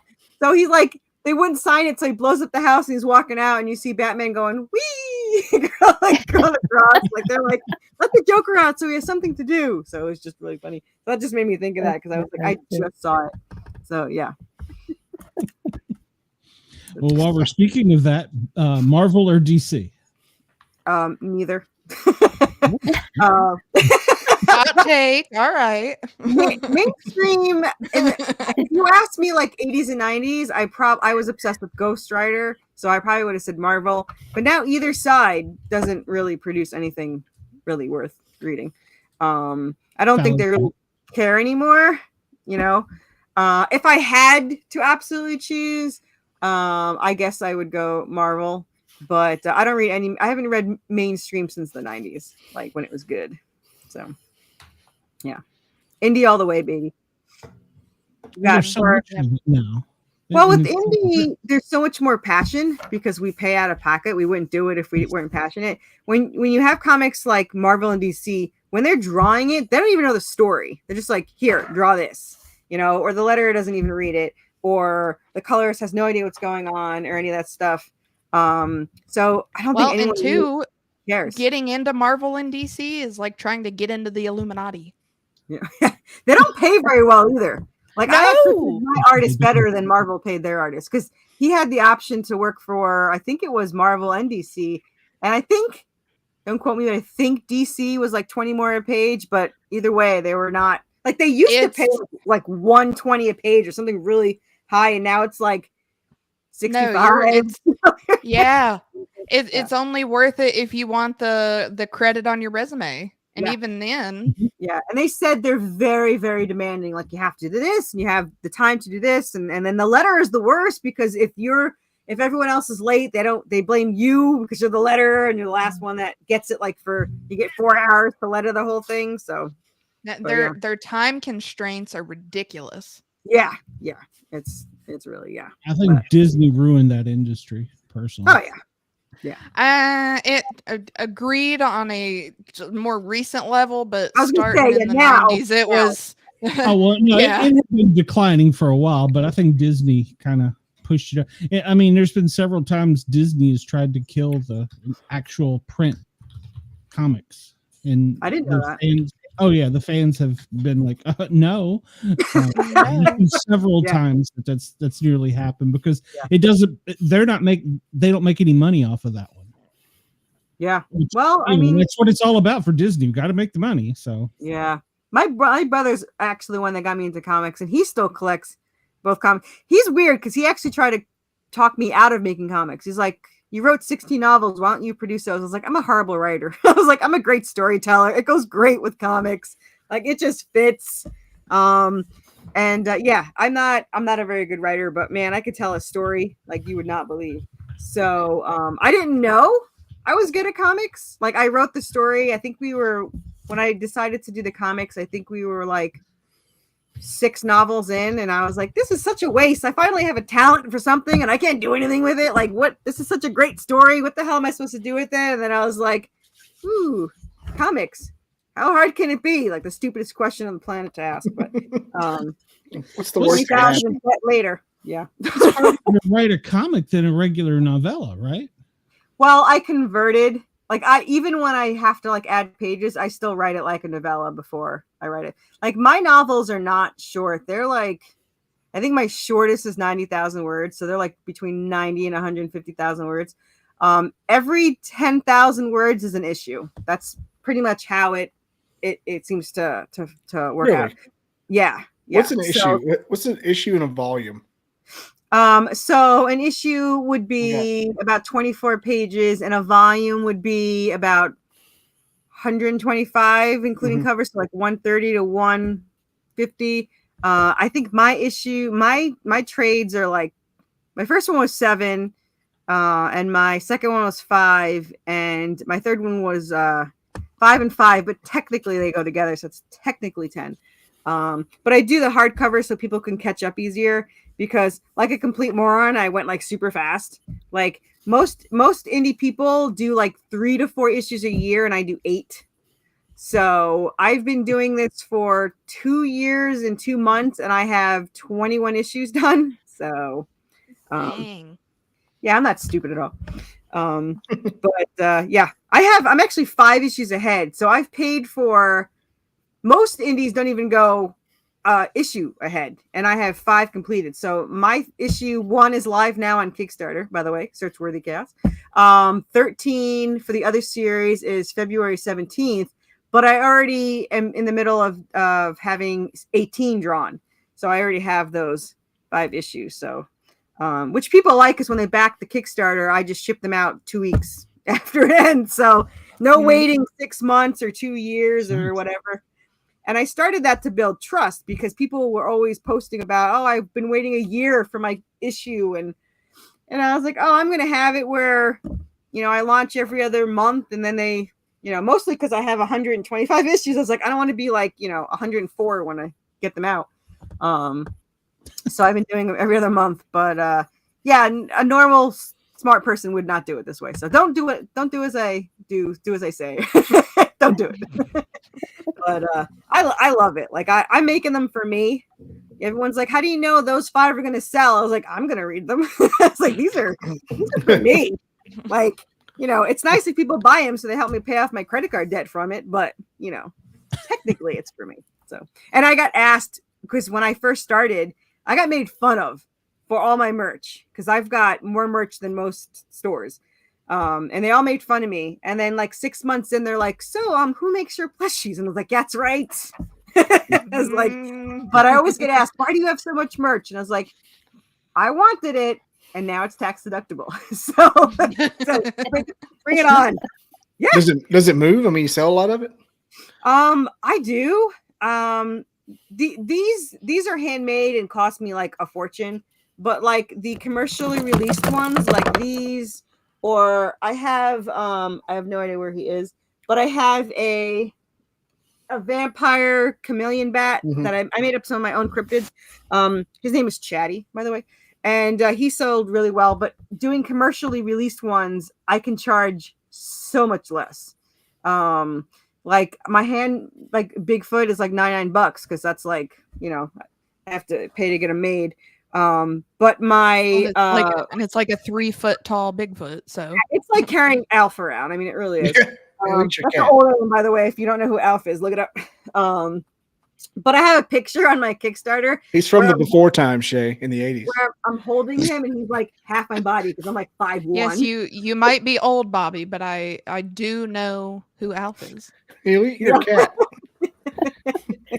I had the whole scene on DVD next month. So, Was he in Ohio? Never mind. Yeah. He was Mothman. Yeah. Mothman plushie is being made as we speak. So Awesome. yeah, it was very hard to create. Bigfoot was the hardest to make him somewhat unique. I mean, what is there to really make him unique? With Mothman, I originally made him like blue, you know, because I was like, let's make him unique. And then I was like, well, everyone's gonna want traditional. So then I went and made the red and black one, and now everyone's torn and they want both. So now I have both. So I have, so everyone wanted both, and I was like, all right, well, whatever. So that those are getting made, but and then I love the metal pins. I don't know if you can see that, but Oh yes, yeah, yes. so I have pins. So this is so addicting. Like I think I just sent the both Mothmans, and the plus side though, you have to pay $100 per mold, but the Mothman's the same mold. Just like Bigfoot and Yeti are the same mold. So I'm like, well, I mean, it's only 100. You got to get both of them then. Oh, nice. I like that. Yep. Yeah. We've got our own challenge coin. Actually, I just talked to someone today about getting coins. So maybe. Well, So let me know. I could probably beat their price. So, because I make probably. Right now. Yeah. Glenn's your go-to guy for that. Nice. Right now, my pin maker has Loch Ness, both the Mothmen, and I just sent them my Anubis and Bastille pins because somebody requested them so we'll get those made. But yeah, it's addicting. So I figure once you're 28,000 in debt, what's another couple of thousand? So That's what I'm talking about. You know. Bury the needle. you know, I don't have kids. My husband's always like, if you die, no, whatever, you debt goes with you. That works out. So yeah. He was stupid. He goes, go all out for 2 years. And I did. And then he's like, you went all out. I was like, those were your exact words. You told me to. You told me to. And then it came where, so this is how stupid I am. Passionate. They say passionate. It's stupid. So I had 5 ahead issues, right? So I'm just like, oh, I could just do 5 Kickstarters this year, get my money from that, and get out of debt, right? Let's start a new series. Okay. So here we are starting a new series. But I will say my Kickstarter. That's the ADHD mindset. Yeah. Yep. That's what I feel. My friend went to Out of lunch the with woods. me. She goes, I think you need to like get, something for your ADHD. And I was like, nah, it's working for me. Like it's It's like, a superpower if you can channel it. superpower. Yeah. If you can get that hyper focus to go in toward a goal, forget about Yeah. it. You're better Yeah. than any. You're like I said from Windows, a force of nature. Yeah, Can't stop I've it. always had like a collection I've had to collect, but I think because the comic book is so diverse that it keeps I've not gotten tired of it. And I've been writing it for like 4 years now, and the comic for 2 years. But I used to all my money's going to go to something. So like before this, it was Donald Duck. I was collecting Donald Duck. I got over 4,000. I have the Guinness Book of World Records technically. I've just been too lazy to count them. And before that, it was like something else. So I figured this one at least gets some money back, and it's tax deductible. Best hobby ever. So I'm just saying. So, My first coin is a Mount Vernon monster where I grew up in Virginia. So are you making these, or you're getting them made? I'm getting them made. and I designed him. It's that's what Bigfoot's name would be if it was actual animal in Latin. That's my high school seal. There has the mint seal, and that's George Washington's head on Bigfoot. So since it's right outside of Washington D.C., yeah. I definitely and like you said, I definitely need coins made because I like the easy to ship items like the pins and pirate ship is your friend. Yeah. But I like things like that. Like I have for this issue 1, I started where you can buy the journal. You get your own little journal, and then each Kickstarter you get pages of whatever cryptid they encountered. So like this one, you get the Wendigo and the Bigfoot page, and then you can collect them in the journals. And the pages are free as long as you buy the journal and you back that specific Kickstarter. Then you get the pages for free. So a couple people bought those, so hopefully they like that. And I just like the journal stuff. And we have next issue, we're gonna have the maps where you can mark where all the cryptids were seen and what environment they were in. And then the issue after that starts the ingredient jars. So I made a box that holds the jars, and it holds a map, and it holds your journal, and you can collect the jars as you go. So the Wendigo is ground up antler. Of course, Skunk is tears. I think there's a fang for the werewolf. There's claws for the chupacabra, which is real coyote claws. So so each one there's 20 jars that you can collect as she goes. So I'm excited for that. To start That's that. cool. Yeah, I'm gonna make those. I'm gonna label them and all that stuff. I got all the jars because I don't just buy like one. I was like, well, let's see, 20 times 20. How many jars do I need? So yeah, there's jars all over the place.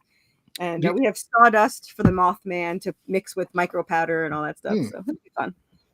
This is going to ruin questions for my show, but do you ever sell your tattoos as or sell your drawings as flash? As flesh? No. Flash, like tattoo art, flash. Oh, I haven't. Because some of those drawings, somebody would like. I've looked at them like, man, I don't have tattoos, but that. Like some of the drawings are amazing. I kind of want a tattoo, but I'm such a wuss. Like, and it has to be where I could see it. So I want it on my calf, and it was like, oh, that's the most painful place. And it's like, of course it is. But yeah, one day I said, if I ever, because I don't think it's ever gonna happen. If I ever have 500 backers, I have to get a tattoo, and I'm just like, I hope it stays at $4.99.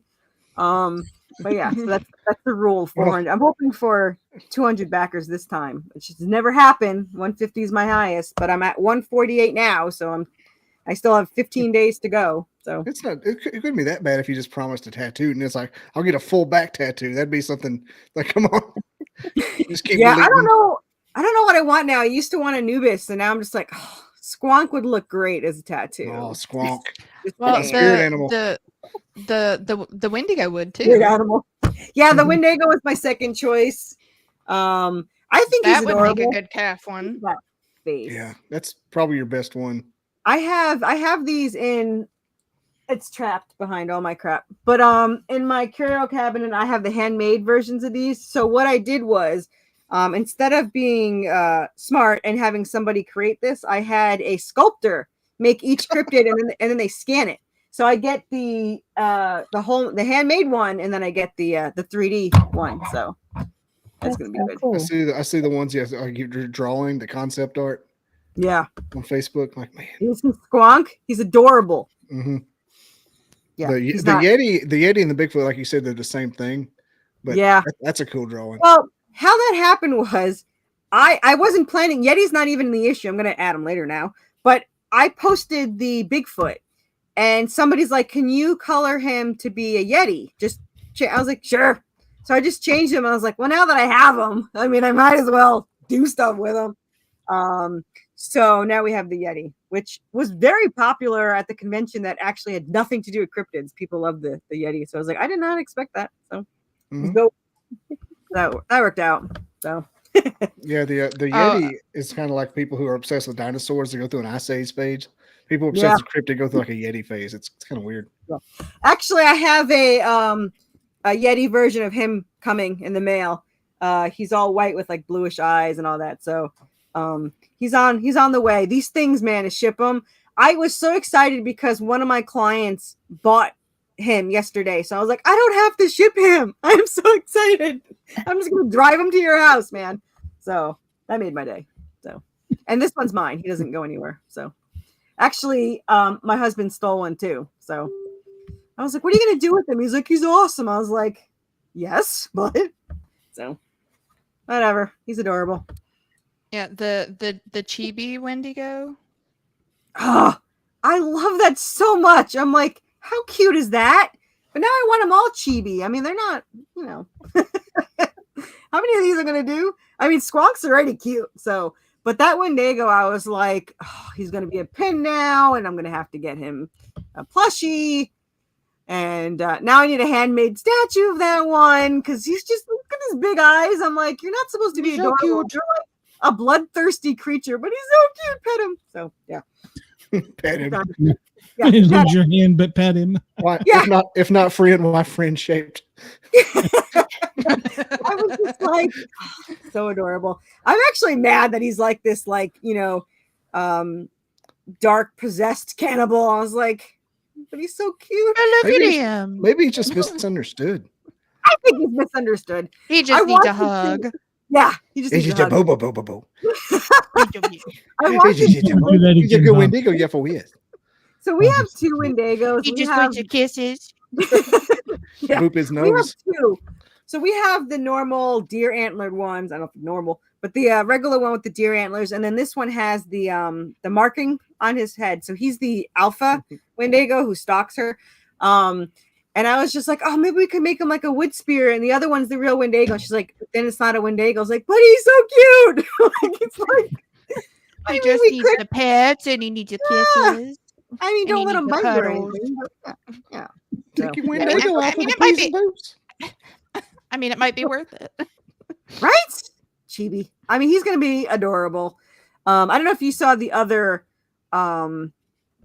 plushie of him. There's so much crap in here. You have no idea. My husband goes. My husband's I like, think we I can did. build an extension with 2 floors for our stuff. And I was like, do not bring that up if you're not gonna do it. So Make it Don't I'll even just get me keep- started. right?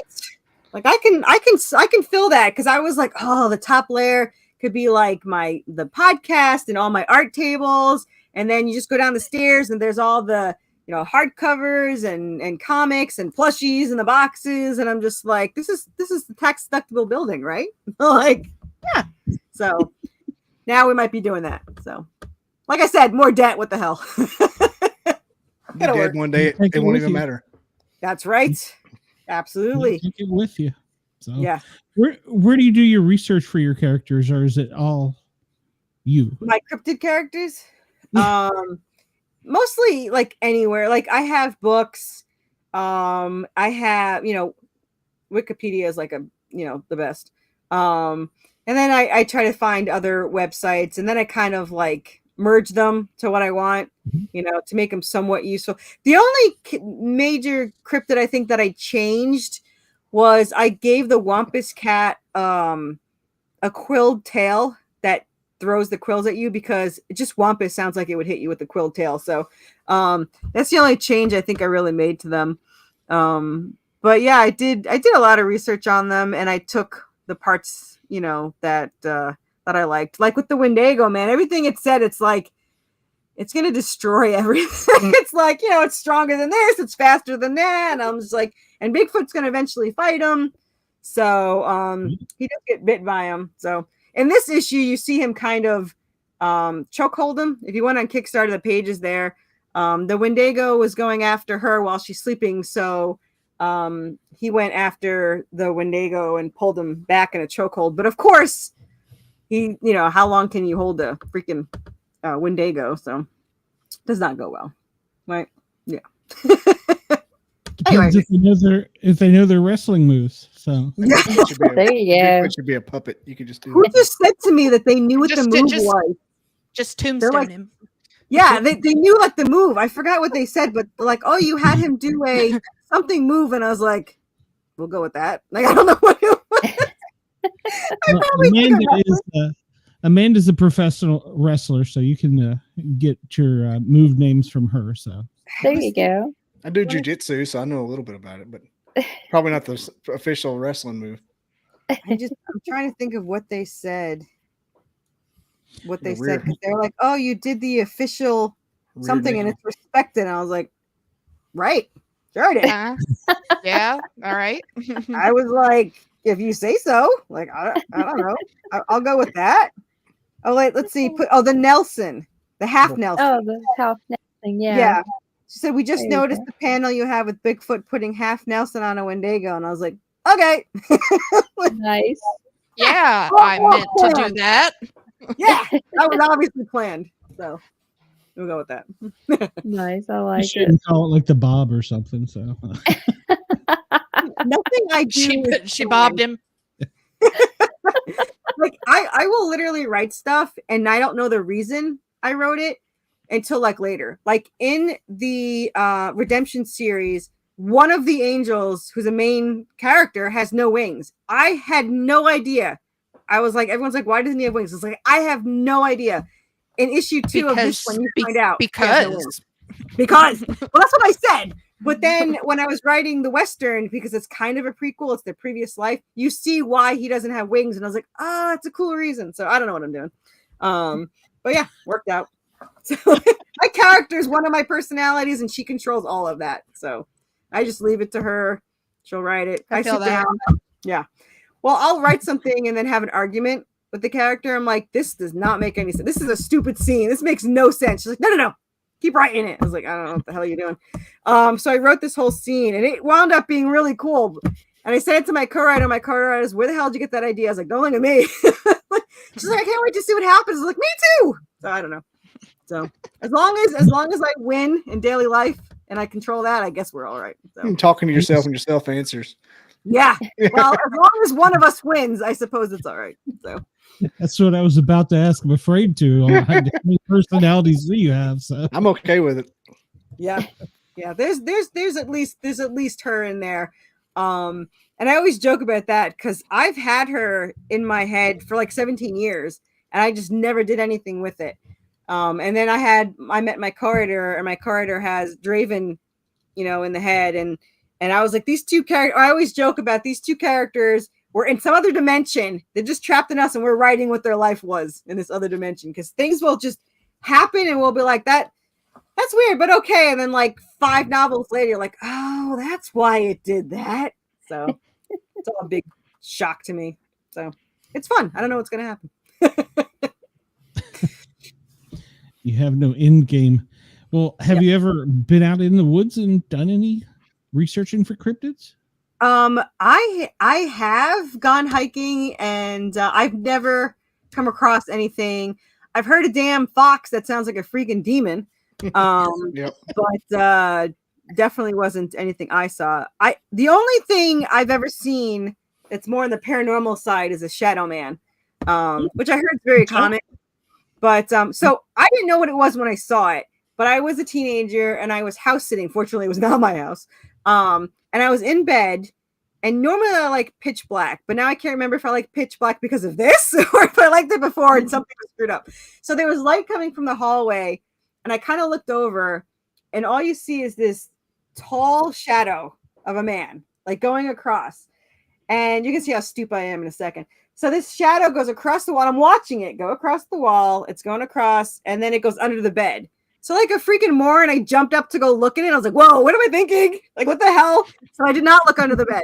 I was like, that's probably the dumbest thing I've ever done. So I went back and I laid down, and I'm just like, I probably dreamed that, right? That was probably not real. It's probably fake.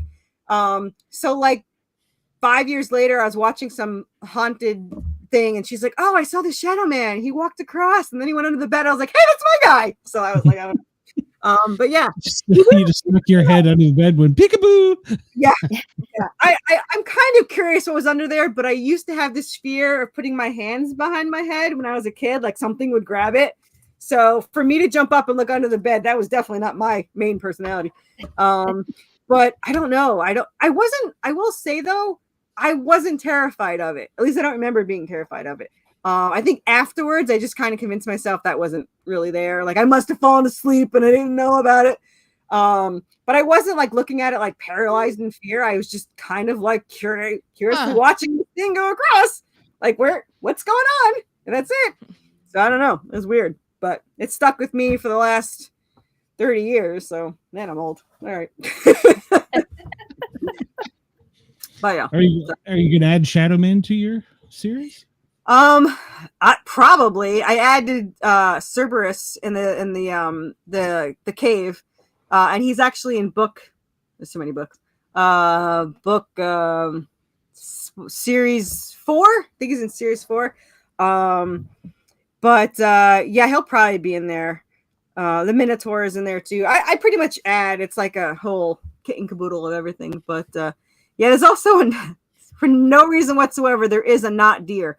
I don't know why this thing is popular. It's the way we're going to draw it is going to be just like a deer that looks like it just got pulled in different directions. Like I don't even know how this thing's going to look.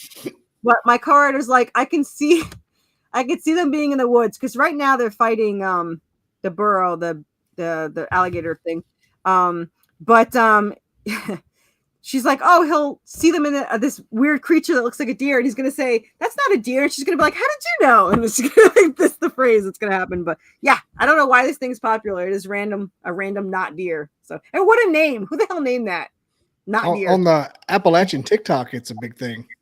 Yeah. Well, I was really surprised because I always write in my post, "What's the next cryptid we should do?" And like 3 people said not deer, and I was like, I wasn't planning to do a deer. Like, what are you talking about? They're like, oh. And then the other thing was no, not deer, but like a not deer. Yeah, not deer. And I was like, yeah, not a deer. And it was like, no, not deer. And I was like, what if one of your cryptids was just whistling in the forest? That wasn't a thing. It was just like the whistle. That's creepy. I had what is like it called? the Kill Bill whistle? Yeah. Well, that's an Appalachian thing too. Is the whistle? Yeah, we have random things pop up like how do you say it? Is a hung dog, ho dog, or whatever it is. Because if you buy the description, it sounds like the weirdest thing ever. So I was like, well, I definitely have to put that in there. And the how do you say it? The Acool, the AKOOL, A cool. Yeah, it's called that because it makes that sound like a Pokemon. But I just want it because I want a baby version of a monkey with wings, the bat wings. I mean, that's just gonna be like, I gotta have that. So that's timely for Wicked. Cool. Yeah, like that owl that I also can't pronounce. It's got these spikes on its shoulders, and it's just like this cool looking snow owl with long legs or whatever. I was like, well, I gotta have that thing in there. So I want to see your plushie for the Shadow Man. Just be the basic outline of a person, and it just be solid black. Yeah, that can do that. Nothing else. I'm gonna do that. Yeah, I was thinking about what is it? I looked it up yesterday. Is it Fresno Nightcrawlers, or how do you say it? Fresno, yeah. Fresno I was like, how would you make that unique? Yeah, that's all it is. Just 2 pairs of pants. Oh, yeah, that thing. Okay, yeah. Yeah, it looks like white pants. Oh, the Fresno things. The Nightcrawler. Yeah, the Nightcrawler. Yeah. So like, I was like, I could do that, but like, how do I make that unique? I mean, that's an easy plushie for me, so I can do it myself. So I don't know if we could find a way to make that look unique. Do that in Hobby Lobby in 15 minutes. Yeah. I'm just gonna tie 2 socks together and be like, here you go. Yeah, I am gonna try to do felt plushies that I'm gonna try to make them because I saw this awful looking, no offense to anyone, an awful looking Bigfoot made out of felt on Etsy, and that thing sold. I was like, I can do better than that. What's your famous last words? I'm sure. But we're gonna try to do that. I printed out the Bigfoot that I have line art, and I'm gonna try to like put it over the but I can't do anything cheap. Like I bought the 50 cents felt, and then I fell into this rabbit hole of like, oh, you need the felt that's like $2.50 a sheet, and I was like, son of a bitch. So like now I spent like $100. I am the epitome of I need everything for that hobby, even if I'm never going to do it. So my hobby is starting hobbies. Are we the same people? Yeah. My husband yells at me all the time. He's like, "You bought all that stuff for the felting?" And I was like, "Yeah, someday." I mean, It's like having a Maybe. fancy new notebook for a new project. yeah. Oh, yeah. And it was so funny because I actually saw that cartoon somewhere where the person was showing them their hobby room. And they're like, "Oh, this is the so-and-so." They're like, "It's still in the box." And I'm like, "Yeah." And then this other hobby, and they're like, "It's still in the box." Like, "Yeah, my hobby is collecting hobbies. I don't do any of them." So it fits perfectly. Story of my life. Yeah. The room I'm in right now describes that. It's the best part of a hobby, finding everything there absolutely is to it, buying every single supply, Spending ridiculous amounts of money on it and never doing it. Buying the as top much end as stuff. possible. The more you spend on it, the more you like that. Yeah. That's how it works. Didn't you know that? And then just like that couple days worth of disappointment at the end when you're like, yeah, I don't, I think for the felting one, I think I did like one cat. And I was like, that's gonna kill my wrist. Forget that. So I have not done another felting thing. And I had everything. Like I have kits all over the house, little dragons. You could do felting little dragons and all that. No. It was gonna say me with stupid crocheting. man question, but is felting different than sewing? Stupid man question. I know. Felting. How So ignorant, Glenn. there's two kinds of Shut up, felting. Mama. The felting is where you take Felting. yarn. That's of course the more expensive stuff because that's how you got to go. That's like usually I think it's alpaca. I think that they stretch it out, they do whatever, and then you have to stab it. Which this is really good when you're in a bad mood. You have to stab it with a needle over 1,000 times to make it solid, Jesus. and then you do it again in another spot. So I think the woman, if you watch the tutorial, she says you can't do less than 1,000 stabbings. I don't know who's counting them, but yeah. So I lasted one. I did one tiny cat, which I have somewhere. It's a little What is cat. it called? Hang on. I'm officially Felting? interested. Felting. It sounds like something that's not friendly for FM. You have to worry about that because we're not on it. It sounds like Over Marsha, 1,000, yeah. Marsha Brady One- brushing her hair. One person said that your felting should have, if you're doing a small one, should have over 10,000 stabs. Oh my God. Yeah, I don't know who's Um, counting it. Like, I don't know. What in the crazy cat lady is this? Like, you stab Well, it with like a people needle. do ones of people's animals, and you can get them custom made to. Jesus Christ, look at this. All right, the show's officially derailed. So I didn't make this because that would have been too talented. But somebody made me. This is all felt. This is felting. She charged me like, I don't even know, $100 for this. I'm like, how many times did you stab this? I mean, it's a whole freaking thing. Like, Wow. I'm like, you charge way too little, but here's your 100. So. All right, Look bye. at this head. Ah! In the well. Why though? 1,000 times baby head. Let me tell you, it is. I mean, your wrist is like, you calloused hands, crazy felt lady. I don't know. I didn't. Yeah. I'm crazy everything. I've got a Wrist would huge be wrist. just fine. So I was going to say my wrist is very conditioned. I could be a felting master. It's another hobby I could put on my list. No. He said those are Andy level stabbing numbers. oh my God. Christopher. I'm going to mute myself. It's like if you have anger issues for like, I guess like a sports person or a guy would be like boxing, and this would be like a woman's or someone that doesn't want to leave the house. Just stab at this thing, and hopefully it turns into something. So, hi, Candy. Yeah. Now it's funny. I had contemplated getting into that too, but then I was like, well, I tried embroidery and just got mad. Yeah. Oh, I tried. So I can knit if it's a straight thing like a scarf, and if there's an error, I can't fix it. I just know how to do. So I tried crocheting because there was all these really cool patterns for like hellhounds, and I could do all this stuff. I took a class with this chick that was miserable. Anyway, so I could not do it. She's like, "Oh, just do this," and I was like, "I don't know what." That's not how my brain works, ma'am. I was like, and she's like, "All you do is like go under and wrap around." I was like, No. So I'm just gonna go. I'm just like, yeah, no. Yeah, that sounds like me. If I can't learn it from one YouTube video, then I'm like, Yeah. mm-mm. Yeah. Are the And I Muppets? tried the YouTube video. I was watching her over and over again. I was like, okay, rewind. And I was watching again. I was like, rewind. No. Is this how they made the Muppets from felting? No. Did Jim Henson stab the Muppets 1,000 times? I could see that on a Henson was bad day, serial but I don't think killer, they're really so- felted. Oh, Kirby! Oh, Kirby! Are you Miss Piggy in this scenario? Like, what are you doing? Yes. Yoda? Ah, I see. Jesus Christ. Now it's all I'm gonna picture, but okay. Oh. It does look like felt though, especially like Kermit, because he's all got those little Yeah, like the Like- Muppets, like their faces and their skin is like the felt like that. yeah. That's because they're old. I mean, it could have been that way, but Yeah. doubtful. I don't think they would stay like in one piece all this time. Grover, Yeah, I got can see stabbed. that. I just if you watch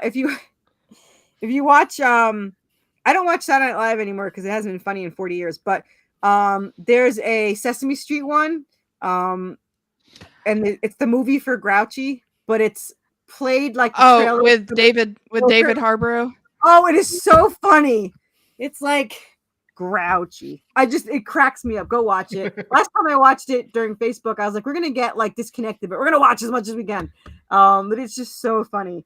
And yeah, you get to The- see Cookie The Monster. slow, Yeah. the slow way he starts talking is just, He's like, and how do you feel? Grouchy. and then then the Bert Bert Ernie and with Ernie one. the yellow ducky. Just give him the duck. No way, man. Yeah, I loved it. And then we have, of course, the count 1, 2, 3 pills for me. And I think the Big Bird was like a stripper. Like, want to see this Big Bird dance? Yeah, go watch it. My husband repeats that all day long. I was like, it doesn't sound good from you, but okay. But yeah. Oh, and Elmo. You're only trying to arrest Elmo. So yeah, definitely. My Kickstarter keeps going up and the number of backers doesn't go up, which means somebody just keeps adding stuff, which cracks me up every time. I was like, the thing about my Kickstarter is like most people have like 3 tiers. I have so much merch that, and this is the least I've had. There's 27 tiers. Usually I have like 40. Good 27. Lord. Yeah. My gosh. So When we put together our Kickstarter, it was hard enough with what we had. I can only imagine doing that's not including the 27 add-ons. tiers. Yeah, that's not including the add-ons. The add-ons are probably like another 50. Which I need like a copy button. Like they just have the import now, so that's gonna help for redemption because I just import like everything because there is 13 back issues, so it's kind of like I have to do the same thing over and over again. But this is issue 1, so like I just had to add everything in. But then there's like, oh, I can add in the 3D. I don't even think I put the pillow in there. I was like, we'll do it next time. Like, I probably what you see in there is like 60% of the merch I have. So it's a lot. And now with the cryptids, this was like the worst thing to do for me because I love merch, and now there's like 1 to 3 new cryptids per issue. Like that is like merch galore. This is like the dumbest thing I could have done, but so we'll see how that goes. Greg Ogle wants to employ you to sell his stuff. He says, you need to sell my CDs and DVDs. Yeah, I'll have to start selling the Donald stuff so I can start paying for stuff. So there's plenty of it. I won't sell my Donald cowboy though. I have 752 Donalds with the cowboy hat. So Do you have any Gizmo ducks? I don't. I do love Gizmo Duck, but no, I don't. I had it. Now I narrowed it down to just Donald as a cowboy because I have like 643 pins, and then I have the 752 Donald with the cowboy, and then that's not including the other 4 rooms worth of stuff. So, What was the word Gizmo Duck had to say to turn into Gizmo Duck? You don't feed the duck after midnight. No, you know, Scrooge McDuck's scientist Gyro. He made it to where he had to say a crazy word for the Gizmo Duck character. oh, I remember that. And And the guy, turns out that Gizmo Duck's the guy was Howard, I think his name, not Howard the Duck. Come on, No, but not yeah, Howard. he always said that. His mom said it when they were in the trailer. And he walked in and stubbed his toe and said it. And went, he's Gizmo Duck all of a sudden. what was the word he said? Oh, like no, what is it? I remember it. Not Gizmo. Gizmo Duck's phrase. Blathering Blatherskite. Yep. There you go. Yeah. How do you remember this stuff? Yeah. Fancy He looked Duck's good. name was. I've got a computer right here. I'm not. Well, and I it is ju- also Glenn. It is also the ADHD brain. I just watched it like 2 weeks ago as well. I watched the whole Gizmo Duck series. It's I funny loved because it. I Blathering Blatherskite. never knew I was ADHD. I knew I was dyslexic, and it wasn't until like after my friend convinced me I was ADHD, and I was like, yeah, it's working for me. Everything fit. Like the stupidest random things, like they're like, oh, you have a favorite spoon, or you can't use the big spoon. I was like, oh, I can't use the big spoon. I'm like, my mouth isn't big enough for all the talking I do. It's not big enough. But they're like, oh, you have you don't remember, you don't miss anybody when they're not around because you never think about them. And I was like, yeah. There's And it two makes- people in my life. There's my co-writer and my husband, and they're the only two people I would notice if they disappeared. Everyone else, I'd be like, oh, did I ever talk to them again? And it makes people mad that you never holler at them because like you never talk to me. I said, well, I don't see you. I- But when like- you're around, I'm obsessed. Yeah. Like, so, like, I have friends that will, like, message me. They message me, like, every 3 months. And when one messages me to go out to lunch, I message the other one to go out to dinner to get all the friendship stuff out of the way in one day. And I was like, I'm just going to get it all done. And then this last week, I had lunch with a friend. And that person somehow psychically knew and wrote and go, want to go to dinner? I was like, yes, it is a friendship day. Come on over. So yeah, so I get all the friendship stuff out of the way. So Friendship binge. yeah. It's like get it all out of the way, and then like my quote unquote best friend lives 30 minutes from me. She's on her second kid, and I have not met either kid yet. So I'm just like, I'll see them when they go off to college. I'm assuming so. Maybe. Well, she's got the third on the way, so we'll just do it all in one. I might as well wait till you're done. I mean, I don't want to start over each time. A high school graduation invite. So yeah, see, I might as well get it all out of the way. So, but yeah, and I they say that like dyslexic won't remember your name, but they remember your face. I don't remember either. I'm like, you look familiar. I used to pet sit. Now I do pet grooming, but I used to pet sit, and I literally told this woman that I never remember anybody's face because I meet you once and then I just deal with the pets. So like 6 months later, someone's waving to me and I'm like, who the hell is this? And she's like, you pet sit for me? I was like, oh, really? And she's like, yeah. Like, but in your defense, you did warn me. It's like Ace Ventura. Oh yeah, the bitch. Pekingese. How do you survive in East Tennessee? I haven't lived there in 20 years. I go into Walmart and I run into 10 people I know, and they're like, "Hey, Glenn." I'm like, I was at the vet with my dog, and I saw this woman with 2 dogs, and I was like, I know I groomed those dogs. They look freshly groomed. Did I lose clients? I didn't realize. I literally groomed them 2 weeks ago and did not remember.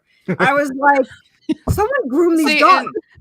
And for me, it's like started I will puffing remember a little bit, was going to have a little throwdown. I'll remember your pet before I remember you. Yeah. Well, it was so funny because they probably shouldn't have told me this, but I was like, what's her name? Like when she left to the vet people, like, oh, she's so-and-so. And I was like, no. And then finally I was like, what's the last name? And they're like, this. And I was like, no. And then I looked it up on my calendar. I was like, oh, 2 weeks ago. It's a good thing I wasn't like, what crappy grooms? Like, what the hell? Who did that? So, yeah, she was there with her pet. Two dogs. I couldn't remember either one of them. I had only been grooming them for like literally 3.5 years. So it was like, why would I remember that? So just 3 years. No, see, I could like see you on a weekly basis, forget the name, but I meet your pet. I'm always gonna remember that Sassy likes temptation treats that are salmon flavored, and his favorite toy is the strawberry colored mouse. Yeah. But I'm not gonna remember you or your address. Dude, I don't remember them or their address, but I know everyone's layout. I would have been a great cat burglar. Like, I remember everyone's layout. Like, they might not call me for 10 years, and they're like, you probably don't remember me. I was like, oh, you're the one with the kitchen to the left and like whatever. And they're like, yeah. And I was like, yeah, I remember. You used to have the wreath over the over where the refrigerator was, but then Absolutely. And like 2 weeks later, you used to have the white refrigerator, but then you got the silver Frigidaire. Do you ever yeah, but have I don't know people? what your name is or what you look like, but yeah. Do you ever have people from high school that are just any kind of like workplace that you know their names and know way too much about them, but you really have never done research? You just pick up little clues from years, and somebody not asks you, the and name, but the second part of that, like I'll know all things about them. like you know, like where they work, what kind of car they drove, what kind of issue it had, and like even like different stuff. Well, and their mom, you've never met them. I was never friends with them in school, but I do know that their mama passed away May 14th of 2002, and oh yeah, I used to wait on you at Kmart all the time. Remember you came through, you bought that time, and asked you. And history. What just happened? Who the hell are you? Something about the wave. People wave to me all the time because they know what my mobile van looks like. I don't know what their cars look like. I'm like, who the hell are these people? So people wave to me all the time. I have no idea. Is it dressed up like a Cocker Spaniel, like on Dumb and Dumber? No, please, but today is the second day that yes. I parked in somebody's driveway and they backed into me because they backed out of their garage without looking. They hit the Oscar Mayer Wienermobile. I don't have one of those, but I would drive it if I did. So I'm all for the Oscar Wiener van. That thing's awesome. Sounds like a Pete. That sounds like a Pete and Pete subplot. It's like somebody just drives the Wienermobile around. Don't knock that man. I'm telling you. Yeah. Pete and Pete was a show from the 90s. Shay, it was pretty good. I could explain. Was it prior to 96? No one knows. I just realized she has antlers on. I did not realize That's why that. I said we support antlers and she's a Wendigo. Yeah. Yeah, I had specifically Wendigo. Yeah, I had two people yell at me at two completely. One was Reddit and one was one of the Cryptid group. One yelled at me that the Wendigo didn't have antlers, and I was like, "You realize it's fiction, right? In mine, it's fiction." And then I had somebody yell at me that the Jersey Devil isn't a cryptid, and I was like, "Well, it is now." I was like, "You can go screw yourself." It's not a cryptid. What is it? That's what he's like. It's a supernatural creature. Like that's what a cryptid is. Exactly. And they said the Wendigo it's actually unofficial. Actually, yeah, actually. Or and then they were like, the who's our friend? not. Who's our friend that says Mothman's not a cryptid, Glenn? Why? They can go to hell, whoever they are. They're already there. They're already there. Well, they said the Wendigo's not one because it's possessed by an evil spirit. I was like, but it's possessed by an evil spirit that is now a cryptid. It is now it's a cryptid. It's not a cryptid. But they were taking it so like they were like to throw down. I was like, I wrote out this whole explanation and I sent it and I was like, never mind, block. I was like, sorry. The platypus used to be a cryptid, for God's sake. A Wendigo is definitely a cryptid. Yeah, that's what I said. I was like, just enjoy the damn thing. I don't know. I'm just now unofficially. I am just now a Wendigo. So you're a Wendigo. I wish I could show you the. I can't say Wendigo. I always call it Wendigo. Wendigo. Yeah, no, it's not. It's not a Wendigo. It is a Wendigo. It works. It hangs outside of Dollar General. Get away from that Wendigo. She's going to try to get a cigarette. There you go. Wendigo's always asking for cigarettes, offering favors. Whatever works. Just the only thing that freaks me out is that they'll call you. Like I'm just like, oh, we will. We will. Wendigo. Greg's next documentary is about the Great Wendigo. I already hear enough voices. I don't need to have this thing calling me in the woods. I'd just be like, get in line. Whatever. No, and it's gonna I'm telling you, it's gonna specifically sound like moist. Corissa. Corissa. Corissa. I was like, am I in trouble? I don't want to deal with that. Call me later. Wendigo. I'm working. I will happily make a guest appearance, Greg. just walking out like Pretty Woman attire. Corissa. Just invented a white trash cryptid. Look at my comic book now. Instead of a not deer, it's an ain't Oh deer. my god, I love it. Ain't deer. Oh, this is magic. I gave myself Don't cry. Deer got me. I came up Palmos.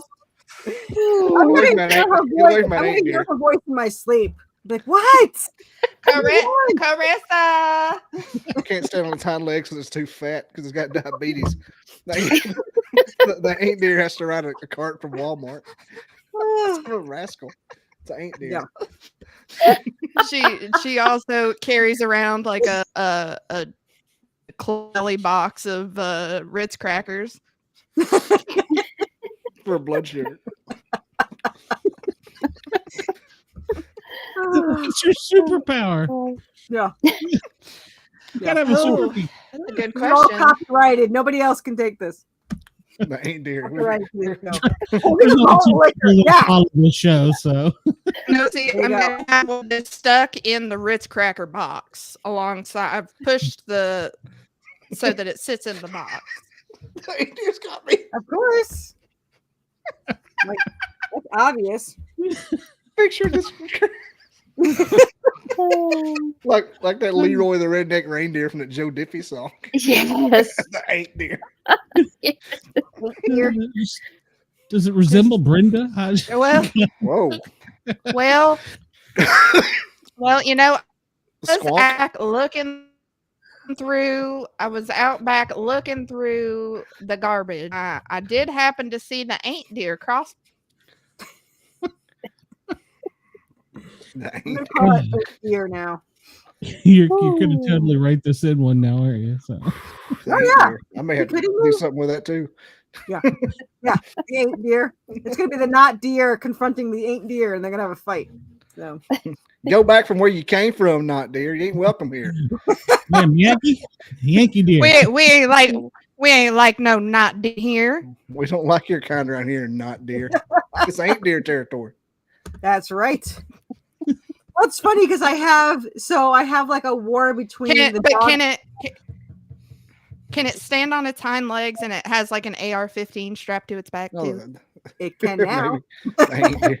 I'm fixing the ain't deer more like somebody that works at like a gas station. Yeah.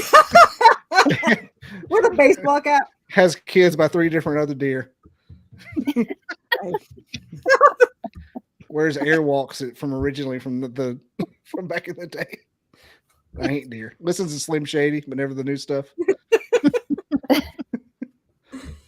Greg Uncles. 94 S10. He's crying. Ain't deer drives a Ford Ranger.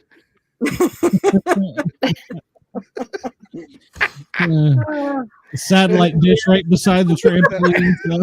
The ain't deer. No, and ain't deer doesn't have front porch furniture. It's just the living back room seat furniture? of a no. It's the back seat out of a truck, just sitting on the front porch. A van bench seat.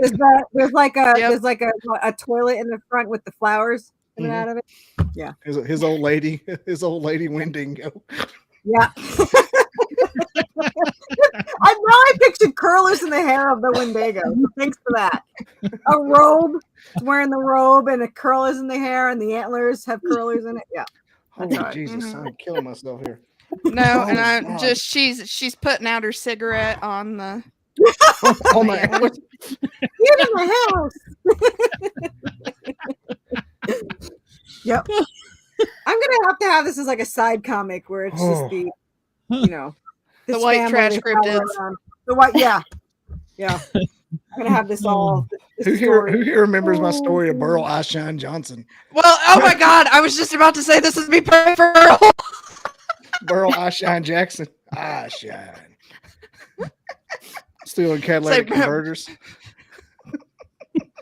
Where's the light bulb, Bobby? Thinking that was a yard sale. Where's my light bulb? All I got's fluorescent thanks to that danged Al Gore.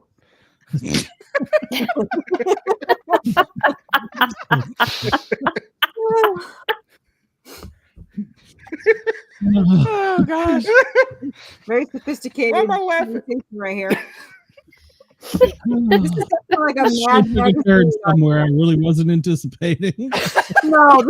No, this is not how I saw the conversation going. This is, So, Corissa, how is your comic book writing going? What kind of font do you use? That was behind the actor's studio. Carissa. You didn't even You're come gonna up hear with that in your sleep Trailer now. Park Boys Cryptids. God. I'm gonna hear her voice in my sleep. I'm telling you. Carissa. I'm gonna wake up being like, "What did I forget? Carissa. You yelled at me. Did I shut off all the lights and stove off?" She can't whistle because she got COPD. So she has to holler. Carissa. Carissa. I should record that for my ringtone. Carissa. Um, Dear. Meth Head Chronicles Edition 1. So Yeah. Greg, That was Hold one of on, the just let me first get the things I vape saw. really good into the mic so you can hear the Carissa. That's the person that falls asleep and drops the cigarette on themselves. The first thing I saw when I moved to Tennessee was somebody running from meth. Ain't deer, I missed it. But like we saw cops chasing down somebody in tackle and was like, "Oh wait, welcome to Tennessee." I knew I wasn't Experience Tennessee That's when I was Tuesday born. here. No. That's just Tuesday. We've seen it twice already, but that's not that bad in 10 years. I thought I would have seen it all. Greg more. is loving these jokes. The ain't Deer. deer. I'm gonna get a shirt saying the not deer ain't deer. So they're gonna battle it out. The in not the deer boxing ain't ring. here. Yeah. The ain't deer screams, I thought this was America. I thought this was America. When it's getting arrested. I know my rights. With its in its tidy whities with its pants around its Sorry, I ankles. thought this was America. Oh, They're turking her gerbs. Oh my god. My nose is running. I'm picturing I did not know the this show Skull, was so- Kansas or Ninja Stars. What was that guy? Oh, they have backer can. Yeah. Judy Star. Judy Yeah. Chop. Yeah. Yeah. It's the Boone County. The Boone Got County your mating chop, call. You got your ninja chop, your Judy chop, and you got your chop. Backer can. See us here, backer can? No, says I. Ninja Star. Everyone has a ninja star. Well, Carissa, Oh, I'm we sorry. have kept you way longer than we intended to. And I do that a apologize lot. for I am a rambler. So Well, yeah. no, we like it. We like Oh, it. okay. This has been a great session. My chest is Thank sore. you. Great ideas flowing. and you know Have a what? heart We have a show on Saturday nights called The Misfits Yeah. that you might just fit perfectly in on. So you might want to drop. I'd in be on- insulted if that wasn't super accurate. Yeah. Well, pretty Sure. much everybody on screen is a misfit. Yeah. So- I'm in a group called East Tennessee Misfits, so it fits very well. Actually, I think it's Weirdos and Misfits, but Yeah, yeah. I'm in that group. So yeah, I'm in that group. anytime, so. man. Somebody said to me once that they don't do podcasts. They got yelled at that they don't talk enough, and I was like, I've never been told that in my entire existence. So I don't know what you're talking about. Mark that off the concern list. Yeah, that's never been a problem. But yeah, anytime, man. I love it. I love talking about nothing. My best. We will have nothing to talk about on Sunday. Not one thing. We'll have Yeah. no topics. Yeah, I have a show on No, Mondays. you're gonna I have call- you're gonna what? have until then to think up more of these great ideas, and then you I don't can know. decide. I on don't something. Ain't deer is my good one for the year. That's Yeah. It's funny because That's I do a not show on Mondays at 8, and I call it a not show because I refuse to think ahead of time. I'm like, I don't care what the show's about. I'm not going to think ahead. I don't want to book anyone. You just show up and you come on. Which, by the way, you're always welcome to. And I went on somebody else's show that was so organized. They had questions ahead of time. I was like, what a waste of life. Like, what are you doing with yourself? Like, what is this? But yeah, so I don't ever If we think can't ahead. rant, then Yeah.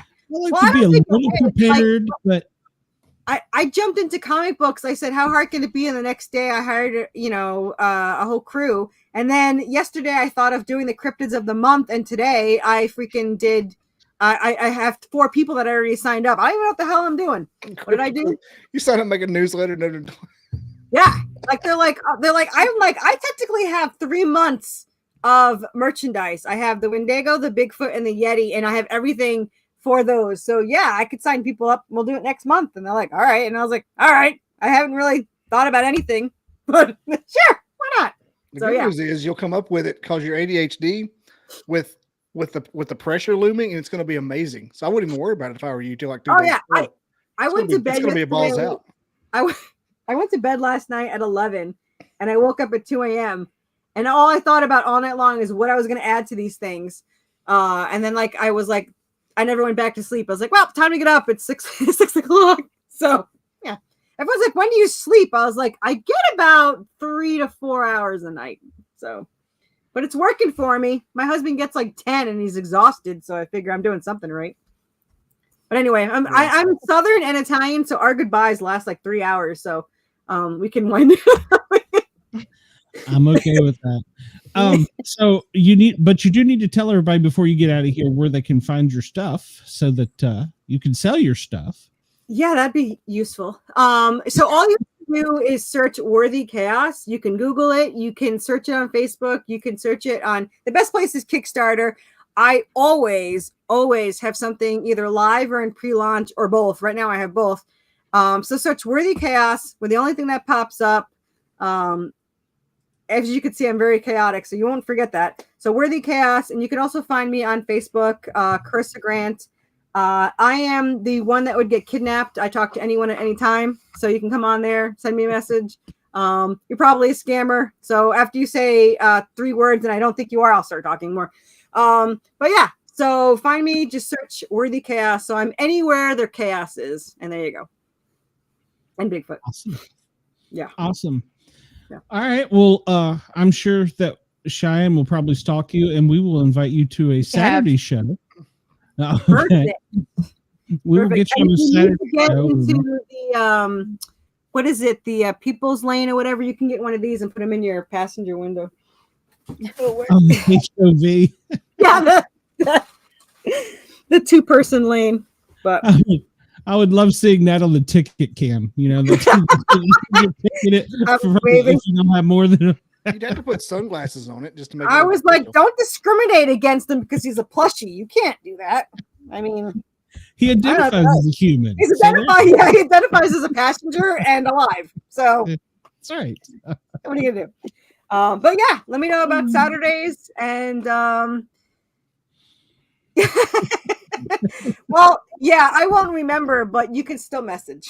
I'll talk. Like I've had people that I don't know their name, and by the time like a year goes by, I'm like, it's too late to ask their name now. Yep. So stick with it. Wait till somebody else addresses them. Well, yeah. You know, the odd thing is I messaged you and said Bobby sent me, and you were like, who? It's all making sense now. So. Yeah. At least I'm easy to figure it out sometimes. And then I'll just do the opposite of what you already figured out. Yeah. So we know our own kind, so it's okay. It's always good to find others that can understand you. But thanks for having me on. I really appreciate it. I thought you might be too sophisticated for me when I was watching you, and I was like, I don't know if I can be on this show. I mean, they're all polite and quiet, and I was actually pretty nervous. I was like, I didn't know it was going to be this kind of show. And then right away I was like, oh, never mind, they're my people. So yes. And if you come out a Saturday night, you'll really be like, oh yeah, these are my people. So do you know Aaron from Knoxville by any chance in the East Tennessee Misfits and Weirdos? Probably no. Okay. Well, she's one of the admins. She's Aaron, one of the admins, but at any rate, because she's the one. That's where I found Aaron too. So I found Aaron and Corissa. So there, I love it. Yeah. So we will have you on the Misfits. So I probably have been I hung out with them for 3 weeks and I'll never know who they are. So yeah, I could know them. I wanted to go to lunch the other day at the tea house, and I was like, I think I met you once. You want to go? And they're like, okay. And then we went to tea. So, yeah. I don't know. If it wasn't for Facebook, I wouldn't know people's names or birthdays. So. Oh, well, I'm guilty of that. So, all right, Chris, have a great night, and we will see you soon. Perfect. Thanks, guys. Corissa. Jesus. Corissa. What just happened? That was a great show. Magic, Bobby. Magic. Ain't dear. That That's was the a best great podcast show. episode I've been involved with in 6 months. Oh gosh, that was great. Because you haven't been on mine. So, Amanda, you all right up there? I'm good. I'm good. I was trying to control my laughter so I didn't snort out loud. Oh my God. I would have loved that. I was just trying to hold it back. Yeah. That was a great way to start off 2025. We hadn't had a Yeah. show like this in a while, and I'm Yeah. not so worried about the constraints of FM anymore. So Yeah. I may be. I don't know. I have tomorrow till Thursday. I have till Thursday at What? 5 o'clock to determine if I'm gonna be constrained by FM anymore. So for this show, so yeah, I don't think I fucking am. So Oh, the southern reindeer that ain't deer. All right, Greg, I ain't see deer. you. Chris, no. Chris, you still need to email me. Why are you stalking all the fans, Cheyenne? You told me to. I don't know what you're talking about. So, Fucking liar. Oh, man. next week we need a 9 o'clock guest, so I'll have to work on that. We have a 10 o'clock guest, a best-selling, award-winning author that is, what did they write? I don't know. Something about a Mexican beach and an ice-cold Corona. I don't know. I have to get seducing her husband. What? Okay, What in yeah. the So world? who knows what kind of show that's going to be? So, Okay, so can see seducing her Yeah. husband on a beach in Mexico with an ice cold Corona. All right. yeah, but I think it's a guy. I think it's, well, I don't know. I don't know. I can see if the Joe Turry, the guy I'm having on tomorrow night, will come on. Yeah, I need to, because I don't have 9 o'clock yet.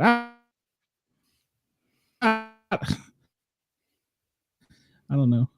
I'm asleep behind the wheel. Oh, I know who this is. Yeah, Ann Charles. Okay. Oh, she's the one that writes the horror westerns and cryptid westerns. Okay, I know who she is. So yeah.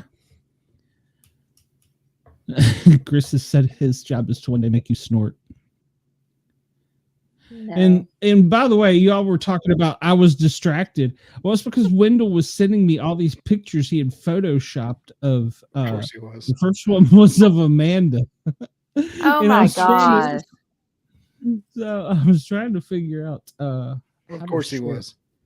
I'm gonna have to start saying no photos, no photos. It's not going to work. Oh, yeah. It's No, not he gonna- just he snuck up on me. He took a picture of me before I even knew who he was. He took a picture and then introduced himself. I was like, "Nice to meet you."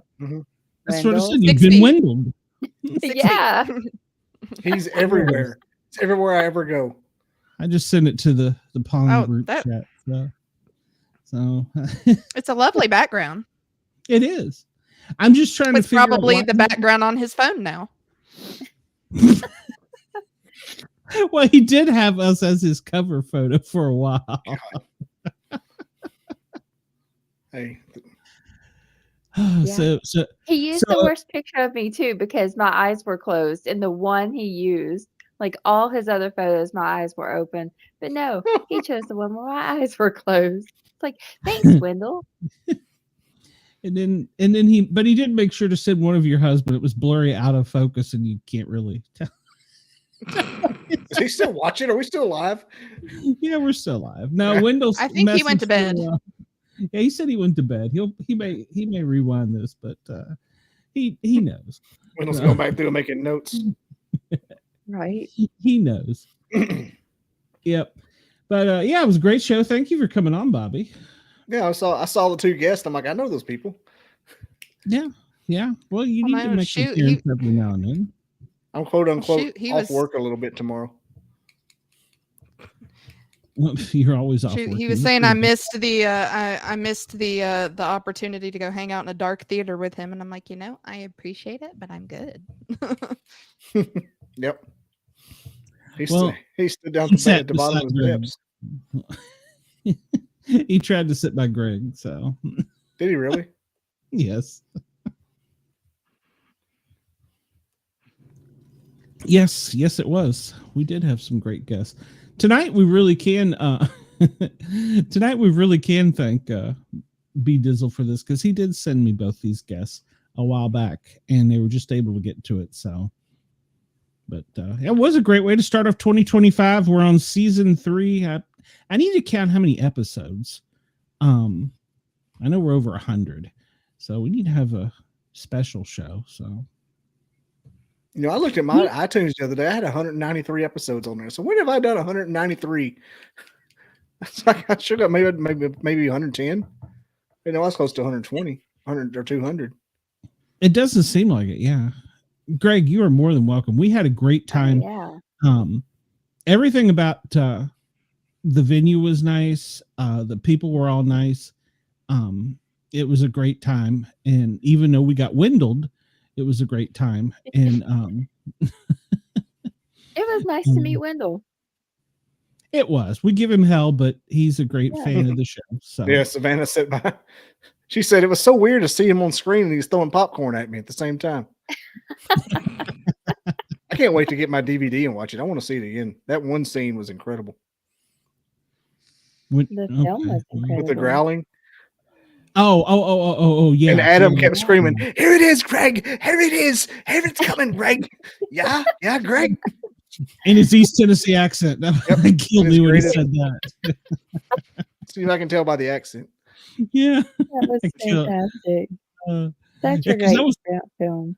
I was thinking during the whole thing, it's like, damn, Greg paid him to fly back over for this, and then he's in Tennessee. So.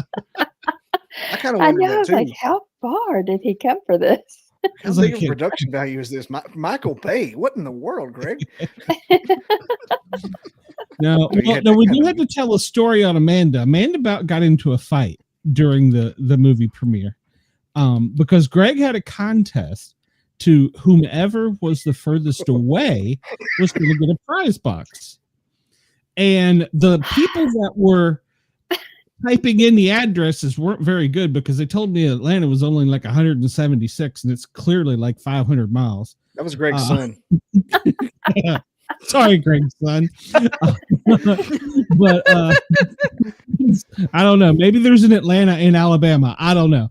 But at any rate, so, well, I mean, it could be, but at any rate, Amanda you were what, like 300 miles or something like that? 360 miles. Yeah. 360. So Yeah. she was 360 miles away, and right up to before or to going into the theater, she was the leader of the contest.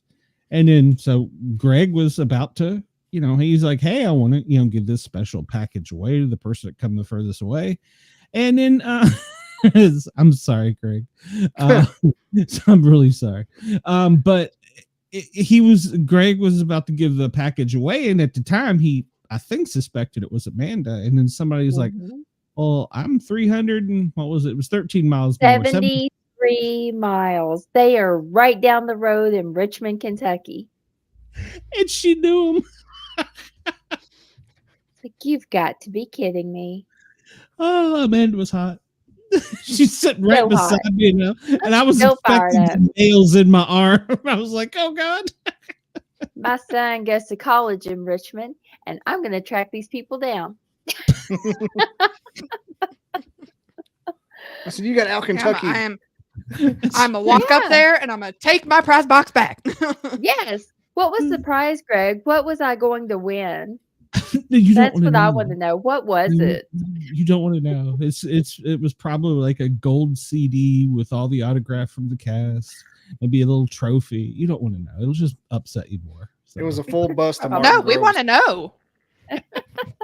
It was the Bigfoot Shoot. trap that he got while he was in the woods in Michigan. Right? Come on, Greg. What was it? What was the prize? I saw him open it, but I can't remember what it was.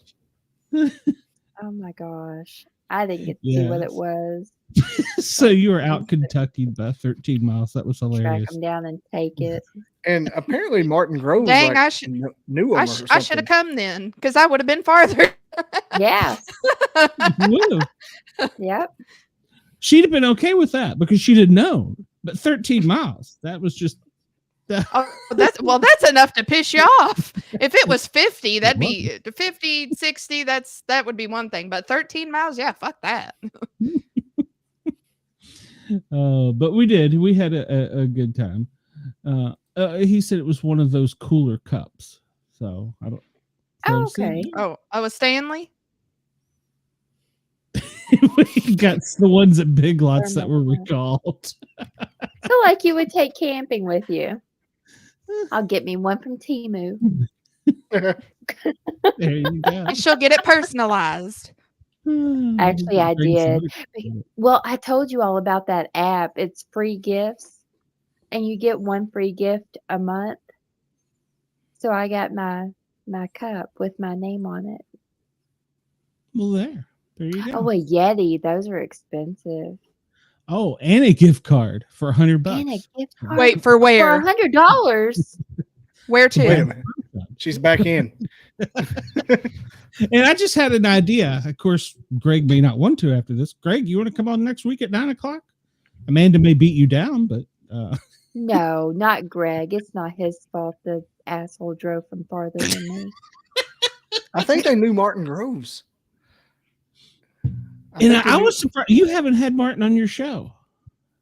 me. Yeah. I don't think he'll like do virtual. I think it's hard to get in virtual. Oh, well, he wants me to come out. He's going to take me to the secret spot in the land between the lakes and wants to record an episode there. He asked me to, and I'm being dead serious. So Well, I heard him say it. I'm just not Yeah. going to go to LBL. Record an episode. I'll go. It's just 3 hours for me. Yeah, I'll send Amanda, and he would be safe. He would be safer with her than me. So No, so then I'm gonna go get. I'll go to Amanda. Then me and Amanda will come be the woman posse. Yeah. Woman, what? Posse. Oh, I didn't know what you said. posse. Posse No. guard. Ain't dear. No, posse. Grouchy. Not dear. Greg, Ain't dear. Bingo.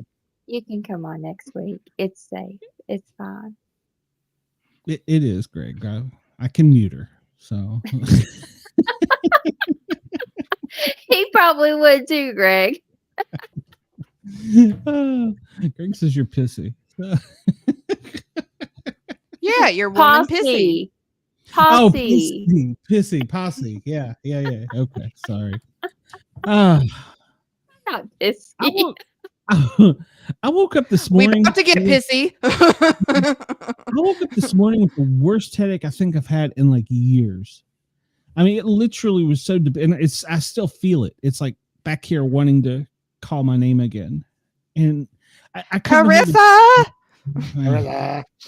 because I was worried that the noise was going to be too much in my headphones because I've struggled all day. So Oh gosh. Greg, I'm sorry, but if it comes to me and her, he's not going to protect you. no, Bobby's jujitsu or whatever it is he claims to know won't. His We'll hold ninja it. skills. His redneck ninja stars. So. Dingy. Well, yeah, you're welcome, Greg. If you want to, seriously. I mean, Yeah. I just thought of that while we were talking. So yeah, if you want to, come on, you can pimp your movie and hey, maybe we can show a clip from it if you want. So that'd be kind of cool. So, and you could tell Cheyenne about it. So see, there you go. So yeah, Greg, come on. We want you. We need you, Greg. Come on, Um, Greg. Bobby, I noticed you brought some new people over tonight. I hope that they liked, commented, shared, and subscribed. So you need to remind them. Chris of was a that. little slacking. He only told him once tonight. Yeah. Well, no, none of them did, by the way. And I had a weird thing happen to me this morning. Somebody sent me a TikTok, and I just clicked on it, and it didn't take me to the TikTok. It took me to whatever was there at the moment, just whatever come up. And it was Deadpool, and he was live. So I just pushed it because I needed something to laugh about. And so I'm sitting there, and I'm like, what? This isn't the real Deadpool. And so I type in, I was like, this isn't the real Deadpool. And a dude highlights me on the screen, and he goes, Sport Cat, Boss Jock, you have your YouTube channel. And he's just like, for 20 seconds, pimps me. He goes, I am the real Deadpool. And I'm like, what? So I'm trying to figure this out now. This is really right. So, no, but it was Dadpool. D-A-D pool. Oh, This is really right. Daddy Pool. Daddy Pool. All right. But it was he was cool because then I started asking him, I said, do you believe in Bigfoot? And he's like, or ghosts or something. And he was having a conversation in the chat. He's like, no, I don't believe in ghosts. They're not real. So he said to send him a message. So I sent him an email to see if he'll come on the show, Dadpool. So Like Pat Dad. Oh, I like Greg's idea. We got Mystery Science Theater 3000 it. Heck could. yeah. Can we just be like little, all of us will just be little tiny in the corner? I don't think They like to feed him cheesy movies, the worst that they can find. Oh, yeah. Oh, Lord. Y'all are going to take me down a path. At any rate, I'm gonna go take something for this headache. So My mixer performed out last night. Did your batteries die? Not yet. I've got rechargeable ones anyway, but they're fresh. But it's been 2 and 3 hours. Jesus. Yeah, it's actually been for almost 3 hours. We got a good show tonight, so you kept Amanda up past your bedtime. Sober as a lark. Yes, I was just looking at the time. I was like, oh my gosh, I didn't realize it was that late. Yeah, it went by so quick tonight. So Yeah. it's been a while. Greg thinks it's a good idea. I think we should do it. Well, I mean, I have a 10 o'clock guest though, so Not anymore. Bye. They can go play Jimmy Buffett some other time. Well, okay, so Greg, I play it like this. We still have Greg on, but then we do a separate show just for our Paranormal Science 3000. I'm okay with that. Yeah, we can do that. We can even invite Bob. Greg. So.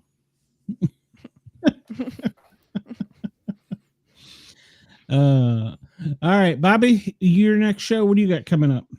Well, tomorrow I've got a documentarian named Joe Torre, and Greg may know him, Joe Torre, and he has a documentary called Grand Tower. It's about this. I've watched it, and for the life of me, I can't remember what it was about. But he sent it to me again. I'm going to watch it tomorrow, and me and him are going to do like a live review Q&A on it. Cool. And it's on Tubi. It's called Grand Tower. I better plug it because I feel bad because it's actually good. He does it. Seth Breedlove's his producer, and he had You said it was Grand Tower? Hang on, I got it right, Chong. Joe Torre, right, the baseball manager. Grand Tower, UFOs and Other High Strangeness. It is researcher Michael Huntington investigates eyewitness UFOs, bizarre creatures, and paranormal activity in Grand Tower, Illinois. Yeah, Joe. Is it Joe Torre that you saw his son? His website. Directed by Joseph Torre. Mm-hmm. Cool. All right. Well, that sounds like fun. Yeah, he's pretty good at it. How he gets such big names to be his like associates in it. He had Ken Gerhard is in it and several other people. Seth Breedlove's his producer.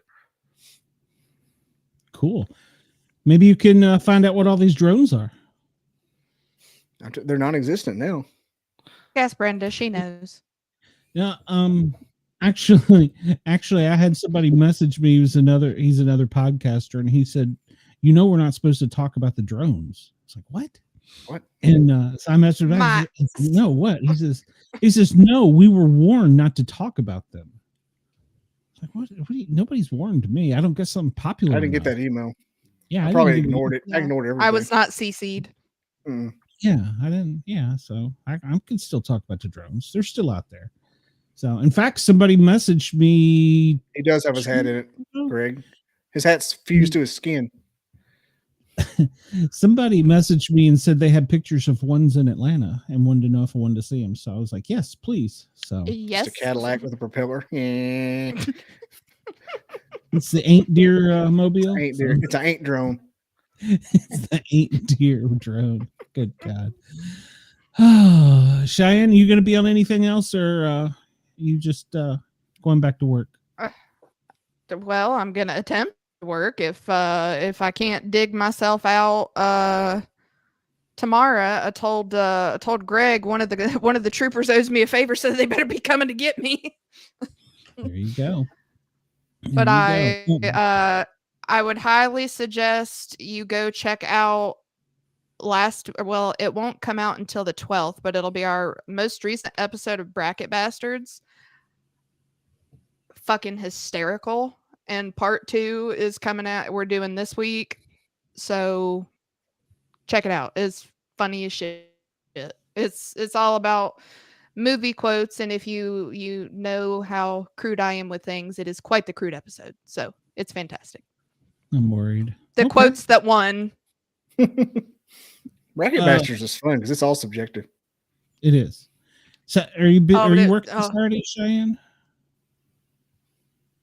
Yes. Okay. Well, Maybe. all right. Well, I'll probably be in the bunks. So I was told to pack a no shit bag. So Yeah. You have to. I'll just go live from my first time staying in the bunks. Then the government will know where you are. So no, that's no good. So, everybody remember to check out Yergs. He has morning shows on yergsradio.com. And he also is on WDJY and a place, I don't know the other places in Tampa. He's like all over. He's becoming a big deal. So everybody have a great night. We will see you soon. Yay.